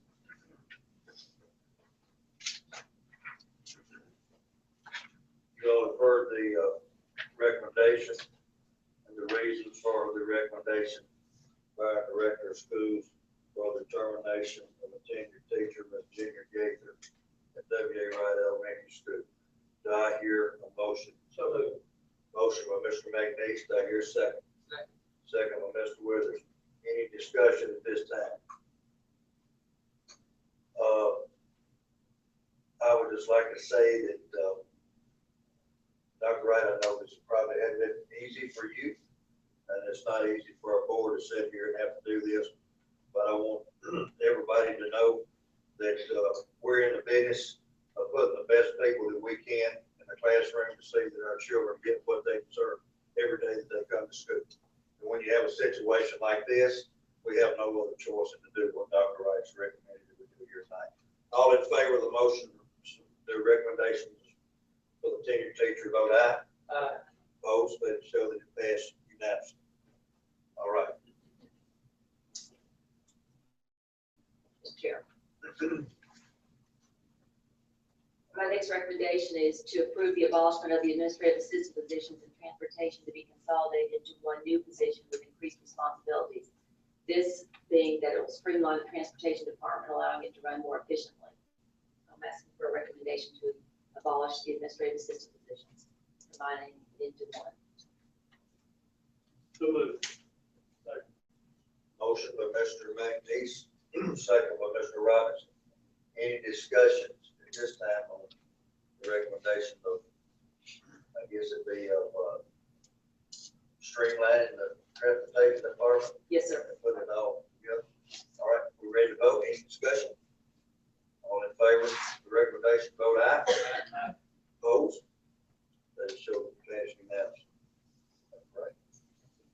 And as I requested earlier, Mr. Chair, if I could move the digital conversion plan to the end of the recommendations, I'm asking to do so now. And just to give a little bit of a background as far as what is taking place here. Last week, we had the opportunity by both the Lebanon Chamber of Commerce as well as the Mount Juliet Chamber of Commerce to do I guess sort of a toe in the water conversation about the possibilities of moving to a digital conversion. And with that is not so much about talking about technology, but talking about an initiative that would support curriculum instruction, or to put it more succinctly, teaching and learning. And so with that, and knowing the magnitude of what we're talking about here, that was why the move to doing a little more fleshed out presentation tonight, much as we presented last week to both chambers, which Mr. Tomlinson was present for the Lebanon presentation, and Mr. Weathers was present for the Mount Juliet. So again, with your indulgence, if you'll allow me to sort of walk you through this, and then we will flesh it out even more when we go to the work session at the end of the month once we secure a date. So I'm going to walk you through it and sort of share with you what we're looking at. You will also find in your packet, information about several school districts around the country that have put together a one-to-one digital conversion plan. And with it, the journey that they went through, but also giving you an idea to look at as far as successes, how long it took them, why they did it. But I've also included in that information as far as some districts that did not do their due diligence and have failed miserably. And so that gives you a little bit of, I guess, in context as far as what we are talking about and reviewing. Now, what you're seeing up here as far as looking again, it's an initiative. It's one that, again, can really change the landscape when you look at instruction and also when you look at student learning. One of the things that we have adopted and really have rewritten, and as I was sharing with the chambers last week, in 1997, it was required that every school district, as well as every school, more or less create a mission statement. And it was one that everyone scrambled, and when you moved from school to school, they all sounded just about the same, but they met the requirement as far as having that mission statement. And as I teasingly remind everyone, even Denny's has a mission statement when you go through the door. The charge here was to go back and create a mission statement that not only did we believe, but was one that would guide us in our work. And that was ensuring an environment in which every student develops high personal expectations, knowledge and skills necessary to be successful today and in the future. And with that, we also rewrote our vision, excellence in all we do. And that's one that's been easily adopted, one that when you go into a school, you will hear it. And something that we aspire to every day. Also with this, which I think is an important piece to note, was the Board of Education charge. In August of 2013, the Wilson County Board of Education adopted a vision of reaching a top 5% ranking in the state of Tennessee within 5 years, and a top 5% ranking in the nation within 10 years of academic achievement. That's a serious charge. And as I've shared with many of you on multiple occasions, we are a really good school district. But when you're looking at that top 5%, you're moving into the ranks of a great school district. And that's where you still have to start looking and dissecting as far as what's it that we need that's going to move us in that direction. And obviously we cannot continue doing what we've always been doing. And we need to start looking at that, back to that mission statement, ensuring that every student will meet those high expectations, but we also have to make sure that we can guide, provide the resources, make sure that we have highly qualified teachers, but also making sure that they are going to be competitive with their peers, not only in this state, but around the country. And that is something that, again, when we start looking at the landscape, we have to change our practice of teaching and learning. Again, this is just looking at the uniqueness of who we are. And when I say uniqueness, simply that when you look at the 3 K-8 schools, that is something that is unique. It's something that you're seeing many districts around the country that are rethinking the middle school concept and looking at combining your primary, intermediate, and middle school years. We also have our specialty schools as far as the adult high school, which we've heard a lot about tonight. We have a virtual school that is recognized not only within the state, it's a state-approved virtual school, but we have other districts that are using the programming. We have an alternative school that, for whatever reason, we have youngsters that are struggling in a traditional school setting, and so they have the opportunity to either stay on track as far as what they are working on at their base school in an alternative setting. And then we also have an early childhood program that's been recognized not only by Advanced Ed, but it's also a program that's going to be replicated elsewhere when you look at what we've created here within the district. Again, it's no secret as we continue to grow. And with that, we have people that are moving into the district, not only from surrounding districts, but also coming in from out of state. And again, I tell people, I remind people that that is a conscious decision as far as deciding to relocate or to locate here. And much of it. Can you back up one slide? Yes, sir. The average for pupil expenditures, what is the state level, what is the national level? Oh, okay. State level, we are in the bottom 5%, and I'm trying to think of what that last figure, because let me see. You said bottom 5. We're in the bottom 5% on per pupil allocation, and we're the second wealthiest county in the state. And Mr. McNeese, when you were asking about a national, that's hard to come by because when you look at how those allocations are made around the country, you usually take your annual operating budget, your general purpose budget, divided by the number of students that you have. And again, when you get into the Midwest and New England, you're looking at anywhere from 13,000 up to around 18,000 per kid.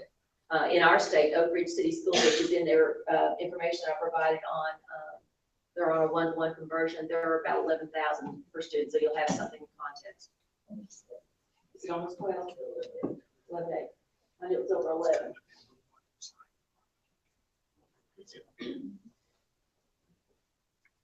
With this, as far as again Advanced Ed, when they came in, as far as that, they recognized us for our graduation rate.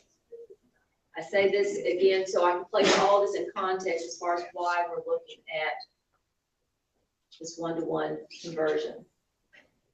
As I remind people, it doesn't happen by accident. It's one that you have to step back and look at why it's 96.3%. Something that we do not wait till the senior year. We start identifying students coming into the 9th grade year, those students that have had a lack of academic success prior to high school, students that have high absenteeism, students that have behavior incidents that are above the norm. But the other thing that we're also finding students that are struggling readers and going to high school, that's almost predestined that they're going to struggle to graduate. And we have graduation coaches that when I look at what this board committed to several years ago, before it became sort of the thing that most districts have adopted, there was a commitment by this board to not only find graduation coaches that would be committed, because again, it's not the senior year, it's that 9th grade year with a commitment to help these youngsters navigate through their high school. So that's one reason that we have such a high graduation rate. Student academic achievement. 3 years in a row, we do quite well on the academic side as far as looking at our core requirements. But that becomes something that when you have to dig into as far as that, we're not talking about academic achievement for all of our students, and we have some gaps we need to close there. When you look at the state-approved virtual school, again, not only do our students access it for courses that they cannot get within their schedule or at their base school, we have other districts that are accessing it as well. And that becomes important to note because there are a number of virtual schools that have made the news this last year or so that are under scrutiny and being threatened with a shutdown because of not being able to provide an adequate education with either distance learning or through the virtual reality. And then our preschool program. All these areas were noted by the advanced ed team and again, recognized by other districts that we do quite well in. But then we also have opportunities, things that we need to really pay attention to. One of the things that the team came in and again, really just validated what we know and we have been working on is eliminating those academic achievement gaps. And when you look at whether it's looking at your special ed population, where you're looking at your ELL population, your economically disadvantaged, we are struggling there. And we have yet to be able to make sure that we have, as far as direction, as far as where and how we're going to close those gaps. One thing that, again, a very primitive model, but just telling you that our general ed population has got a really nice trajectory as they advance. They're growing at a nice rate. But when you have a special ed population that's also growing, but not at the same rate that you're seeing your general ed population, and they're both going, again, with a nice trajectory, but the general ed population is growing at a faster rate, what's happening with the gap right there? The school lesson. The gap's widening.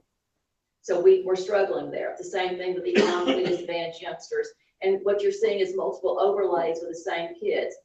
But that's something we recognize. We've got to figure it out. That becomes part of that individualization. The second thing is the digital conversion. The advanced ed team came in and scored us fairly high in every area except for this one. Not only were we under the national average, we were also under the international average. It's not about technology and having access as far as to laptops and desktops. This was actually seeing students engage, and they went in over 160 classrooms, but this is actually going in and seeing students engage with technology, not the teacher up in front of the smart board, but where students had access in the classroom. It was something that could not be staged because they were going in and out of classrooms. And again, we scored low, but then this is something that we recognized, but we didn't know to what level until they brought to us, because that again was all in a day's time going in and out of those classrooms and monitoring and checking to see student engagement. The third thing is that recruiting, training, and retaining highly qualified, which again, this is something that we've addressed. Again, the retentions is the one that we're really struggling with as other districts are cherry picking, and as I lovingly say, we've become a farm league for surrounding districts as they take some of our best. And then engaging parent, family, community, and business partners. This was something they also brought to our attention. And more so that when you look at the community and business partners, that we need to make sure that not only are we getting our message out, but actively engaging with them. And it's not about so much the need, but how they can interact, help us, assist us, give us critical feedback, and even acting as a critical friend as far as helping us grow and develop as a district. But that also comes back to that digital conversion of that piece as far as what are we doing to grow our youngsters and getting them ready as college and career ready. As I also note, we continue to be told as a district, and this is something, again, not unique to Wilson County, but we need to get our students ready for the 21st century. And I remind people, we're 15 years in the 21st century, so we better get ready soon. But we continue using that same comment. And then it's also the college and career readiness. The thing is that we are preparing our students well, but not for the future that they will be entering into, but really we're continuing as far as offering an educational model that's very similar to what many of us experience. I didn't bring my slide rule tonight, but I've been using that and carrying it with me simply because that's the state of mind that we are in. A slide rule is one that, again, when I was in high school, that was my calculator, that was my computer, and that's what my dad said would satisfy all the needs that I would need. Except I found out there was something better. My dad wouldn't let me have it because I need to think critically and be able to, didn't need to push those buttons. I need to slide that little thing that all I can do now is do multiplication tables. So it didn't last very well. So we need to prepare students for the world that they are going to be a part of. So with that, we've been developing on something that's really been in place, but we've been fleshing it out. And when I say that, this isn't a new initiative. This is something this district's been working on for really 2 to 3 years, but they just didn't really call it anything, other than saying we were trying to make sure that we had technology available for our students. So with that, I want you to see a little video clip of what we're proposing.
That's just a little clip as far as about the possibilities of what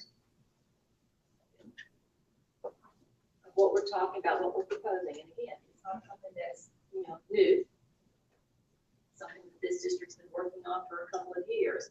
But the thing is, as far as it changes the landscape of teaching and learning, it changes instruction, it changes the students' access as far as not only to information, but how they can learn differently. It talks about personalization, it talks about individualization, it talks about 24/7 access time and place become irrelevant with that. And then when you look at instruction, as far as with this plan, and again, it's access, and I could say access and opportunities for all students. We are still, and I feel, several of you have already heard this so many times that you can probably do this better than I'm doing it right now. The thing is that we're still being held hostage to us, a 6-year adoption cycle of textbooks. And when we look at textbooks, particularly with the math adoption coming up, we're talking about really $2 million if we were to buy the books for all of our students, for all grade level. Then you hold on to them for 6 years before the next adoption comes up. And for many of the texts that, they're already, when you look at life, and, Mr. Wilson sitting over there, and he is a textbook expert right now. That's been a part of his state role the last year. But the thing is, when I use the word, and I say it most sincerely, that we're not hostage. When textbooks are created, they're not created for Tennessee. They're created where they're going to fit wherever they're going to be needed. And so they make sure they put everything in there. And when you look at some of the depth of the textbooks, and I'm not talking about what's in it, but when you look at it, they're making sure they're going to satisfy every state. And we still have the same, states that are still, as far as have a whole lot of influence, whether it's Texas, whether it's California, whatever it might be. And when you get into some of the food fights that are happening as far as what are we going to put in a U.S. history textbook, because no one can agree. We're held hostage. And when you look at what districts have done now as far as moving to what technology will offer with the device, we can be more discerning, we can be more judicious and selective as far as what we are going to present without having the idea that we're going to have to, and again, we're still thinking about covering that entire textbook. No, we don't. Not all of it's aligned with the standards that we are, obligated and should be teaching our students. The other thing that we're talking about, that when an average math textbook runs about $125, a high school text, that's average.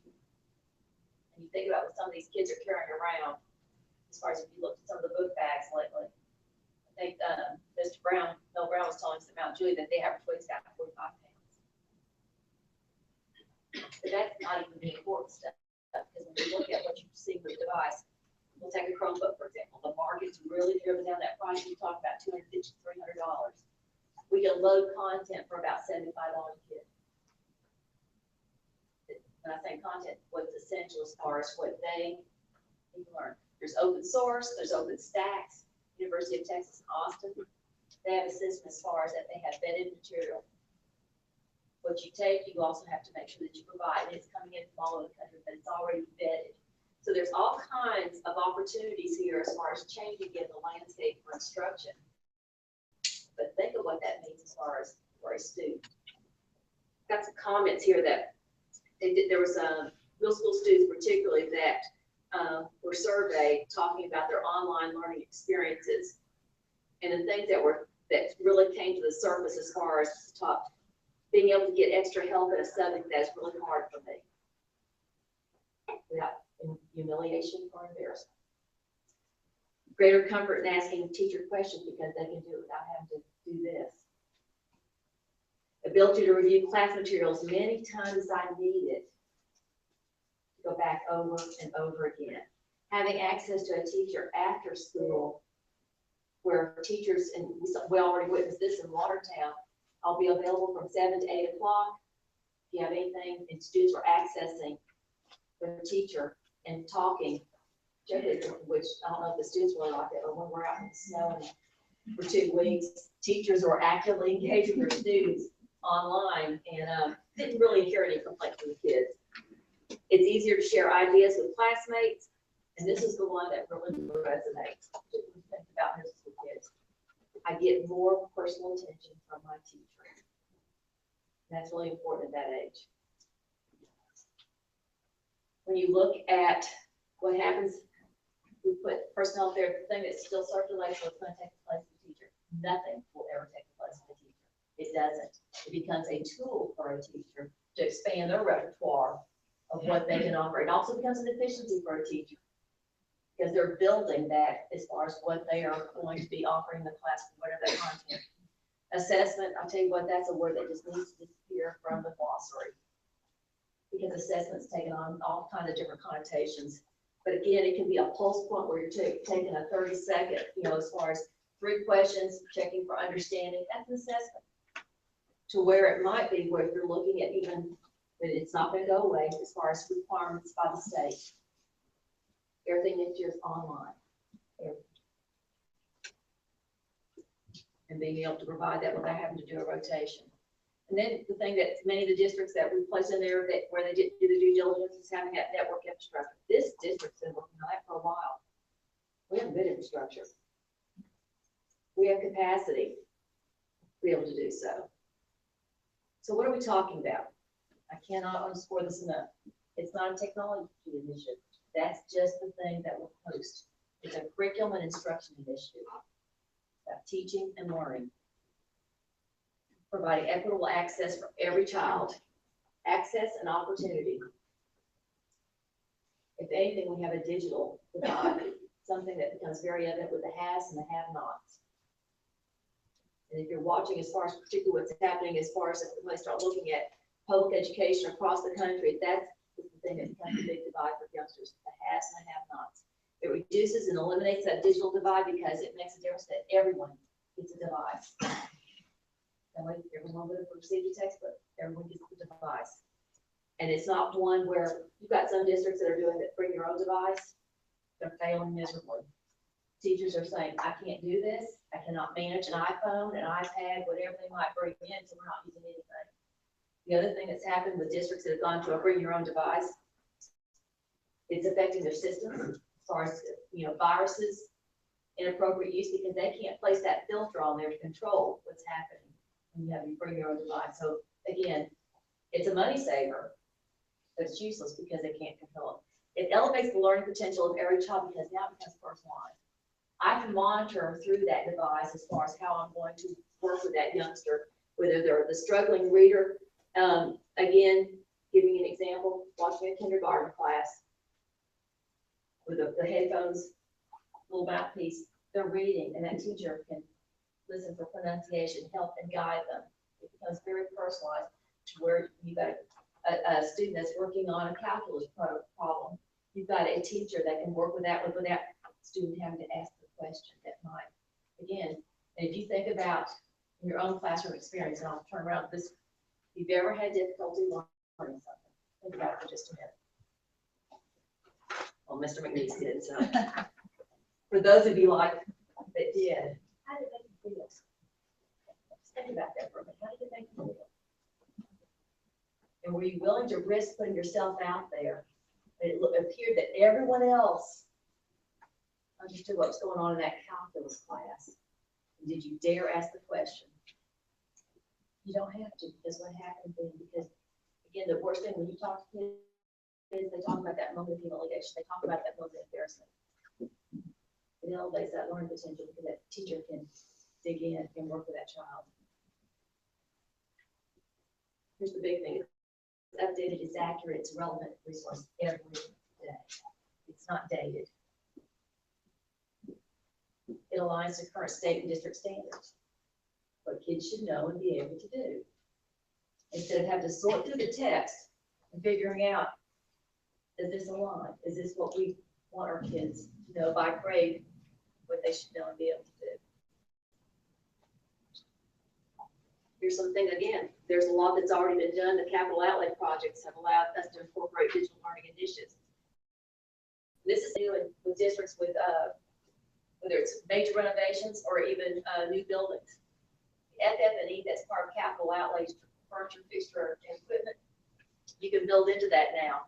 And that's something that's relatively new in many of the districts that's built in West Rutland and West Wilson Middle School. Watertown High School, a device for every student. And it has made a huge difference. In particular, when we were looking at some of the state assessments that we were going through, they were able, shorter winded than those that were having to do rotations. Now, here's the thing that everyone wants. Wow. Okay. better thing on what's the return on investment. My cost of Starbucks.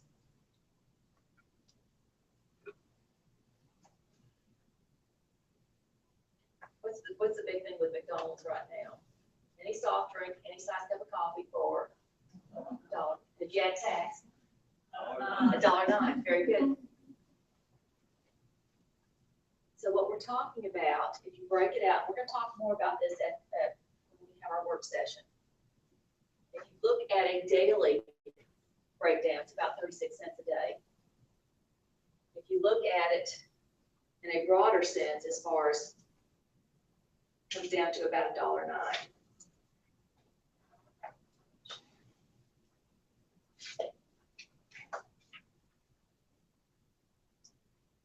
The cost per year to implement a program for a homeowner with a property value of around $300,000, we just took an average, would be about $132 a year.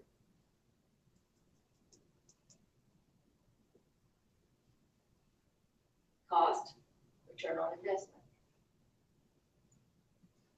Changes the landscape for students. Again, we're tied to an adoption cycle. We're spending the money, but we're talking about something as far as, again, when we look about what's current, what's relevant. We're talking about students that when they leave us, they're going into a world, particularly post-secondary education. It's an electronic world. Everything's shot electronically, whether it's through the portfolio, whether it's communicating with a professor, whether there being a deadline at 11:30 to get papers in. And for some classes, there are no textbooks. What they're doing is downloading digital content, and that becomes a textbook in college classes.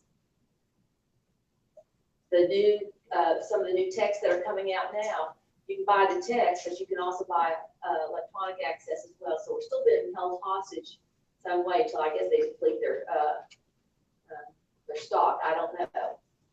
We've got kids that are going into the workplace. Lochinvar is one of the ones that said, you know, we've got some really bright kids that are coming in. They're good workers. They've got a good work ethic, willing to learn, but we're not preparing them very well with technology. When this was explained, she said, well, you know, when you're looking at Excel spreadsheets and things that they need to be able to know how to put that together, I said, well, that's not something that we work on unless we're taking a specific class. So the thing is that we're still operating on a model that if you were to walk in a classroom today, my challenge to you would be it's not very different from when you were in school. It still looks the same. It still operates the same. But the world that our students are entering is a different world, and we're not preparing them for that world. So when you're, again, looking at that, we're talking about 36 cents cost per day to implement a program for a homeowner with a property value of around $300,000, $132 a year. Or if you want to look at it as, you know, again, $1.09, and we will flesh that out more when we have the work session. How will the district benefit? Here's the big thing: providing immediate feedback to students, teachers, and parents. It's immediate.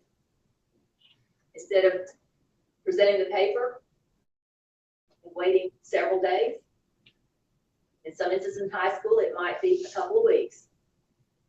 You're talking about immediate feedback to students, teachers, and parents would have access as far as going in and working with the teachers, making sure where their students are. Again, it changes those dynamics. The devices will create a 24/7 learning environment. But the thing is, digital content stays current, it's easily accessible, much of it is free, and it's relevant.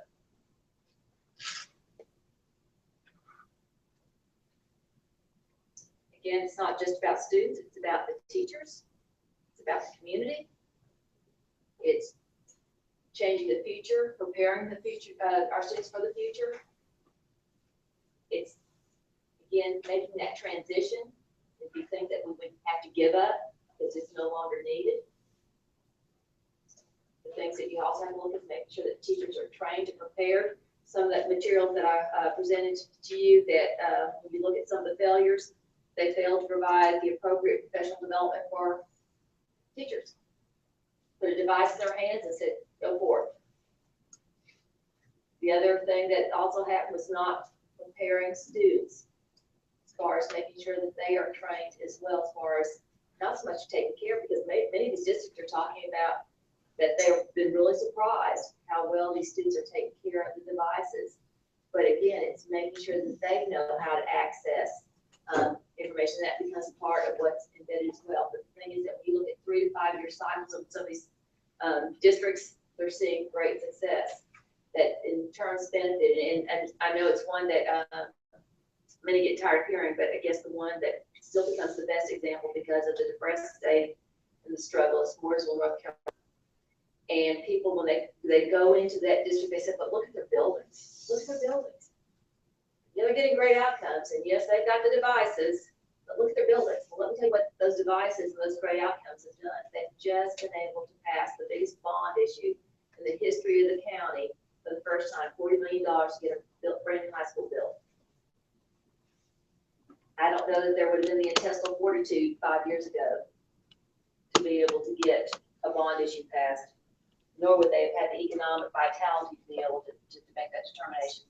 So with that, again, this is just a toe in the water. I'm anxious to really present and flesh this out at a work session to have not only more understanding about what it means, but also looking at the return on investment over time.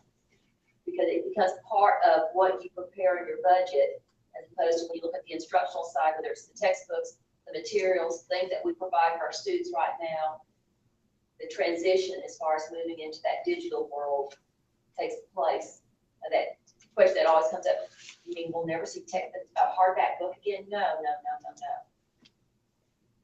But you're not going to see the dependency on it. You're going to see, again, particularly with advanced placement, some of your honors courses, again, you have certain texts that you're still going to be using. The thing is that you're going to move into a different world that becomes more relevant and more individualized. And again, I've just across the surface because it looks like the rest of you are going to sleep on me.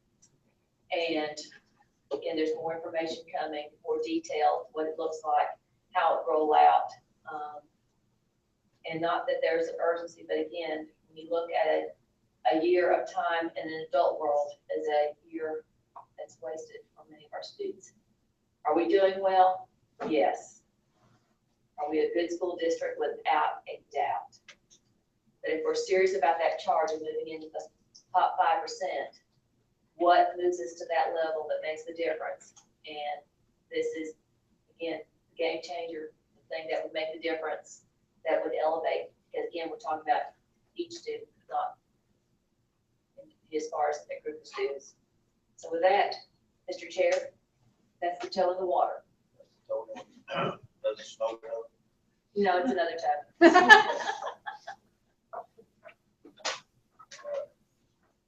We want to have about a 5-minute recess to give Wayne time to get back. So we'll just have a 5-minute recess here. And we'll be back in session about 25 minutes after that.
Yes, sir, that concludes my recommendation.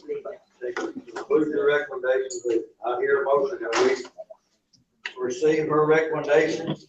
So moved. So moved by Mr. McNeese, here second. Thanks. Second by Mr. Withers.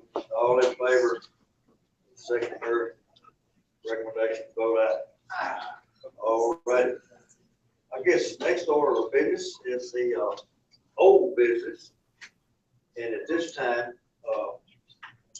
I would like to, under old business, I'd like to give each one of you guys a copy of Dr. Wright's evaluation that you all did.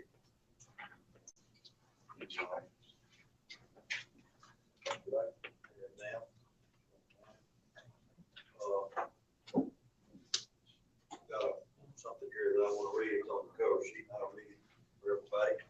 This is a clear consensus that Dr. Donna Wright's strength is mission and vision. She established and communicates a clear vision for school improvement in collaboration with others. She uses appropriate data to establish rigorous, concrete goals in the context of student achievement and instructional programs. Her highest scores on the evaluation was using research and our best practices in improving the educational program. Dr. Wright is to be commended for her all-around efforts to lead Wilson County Schools. All areas measured in evaluation were scored and strongly agreed 80% to 100% of the time.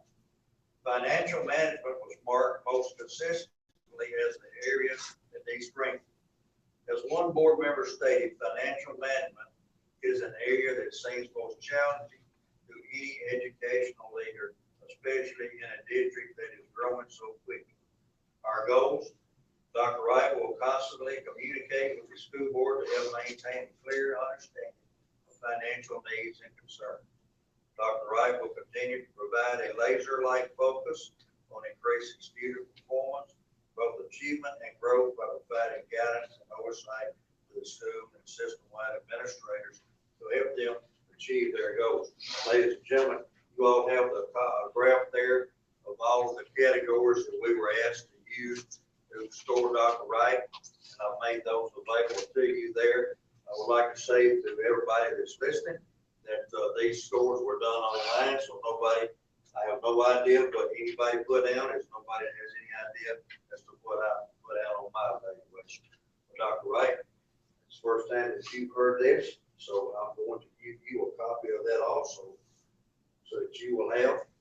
And at this time, I will entertain any kind of comments from the board as far as it pertains to this report that you can hand here tonight, or if you want to feel like you need to comment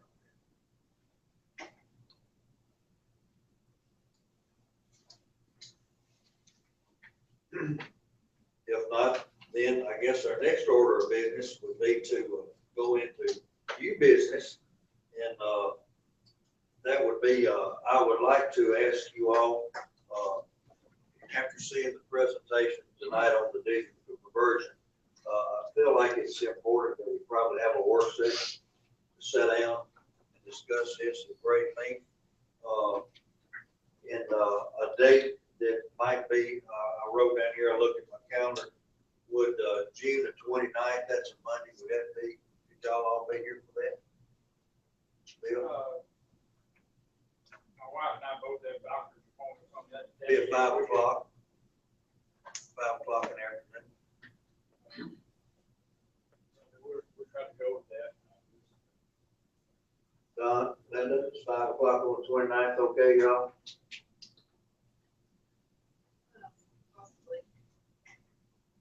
Possibly. Okay. When could you tell us for sure? And then we'll get the word out to the media and to the rest of the board members. Linda, if you think that you're not going to be able to do that, or if you do think you can do the 29th, we'll go with that. I'm okay. Okay. All right, let me ask you guys this then. Since this is going to require, if we were to decide to do this, a significant contribution from a funding body. Would you like for me to invite, the members of the education committee, and budget committee to be a part of this work session? What you think? I think the more people that we can get involved in it on the front end before it ever has to go across the street, the better off. That's my personal opinion. So I will extend that invitation to them, and we're gonna meet on June 29th for the work session, starting at 5 o'clock to discuss this vision for conversion. And I haven't heard anything from Aaron as to when he thinks their budget, when he's gonna need our budget. Vicki, have you had any communication with him as to what their timeline is? They're waiting to close the year-end out. This meeting, and if people would be available maybe on the 2nd of July, that's a Thursday. In case we need it for a budget work session, then we can have some information ready for the board meeting on the 6th. If that meets everyone's schedule, I'm not sure. Well, let's just plan here then that we will have our work session on the 29th, starting at 5 p.m. Well, then I will see that those other folks get the invitation. Any new business to come before the board this time? Communication with the board. I miss our school board members here tonight, our high school students. Yeah, they added a lot to our meetings, I thought, this year. They sure did. Okay, communication with the board. Don? I'm good. Linda? Bill? Wayne? All right. I have nothing to say other than the fact that I thought all the graduations that we attended went well. The parents and the students were all well behaved, and I think respectful of one another, and I appreciated that. And it's, I think we've had a good school year, Dr. Wright. And I appreciate all of our teachers and administrators for getting us through the year. Look forward to next year. With no other business for coming. Yes, you may. Yes, you can. I haven't had a chance to look through this, and just read the front page and scan through it. My commitment to you that not only will I take these goals to heart, that again, really look forward this next year as far as something very specific, and knowing, looking at that communication piece, but also laser-like focus on increasing student performance, both achievement and growth. My commitment to not only. You like it? I like that. I like that. That's something I really sink my teeth into, but again, in all seriousness, that will be something that not only committed to, work diligently, both with teachers and administrators, and again, with this board, looking forward to it. One thing, Rusty, Keith, be here tonight. I want to thank Rusty for providing transportation, from the sheriff's office, providing transportation, and serving as a driver for the board members as we attended those graduation ceremonies. Good job. Yes, sir. Thank you very much, Rusty. Pass that along to Sheriff Brian. Hope you already have it. Appreciation. No other business to come before the West County Board of Education. I entertain a motion to adjourn.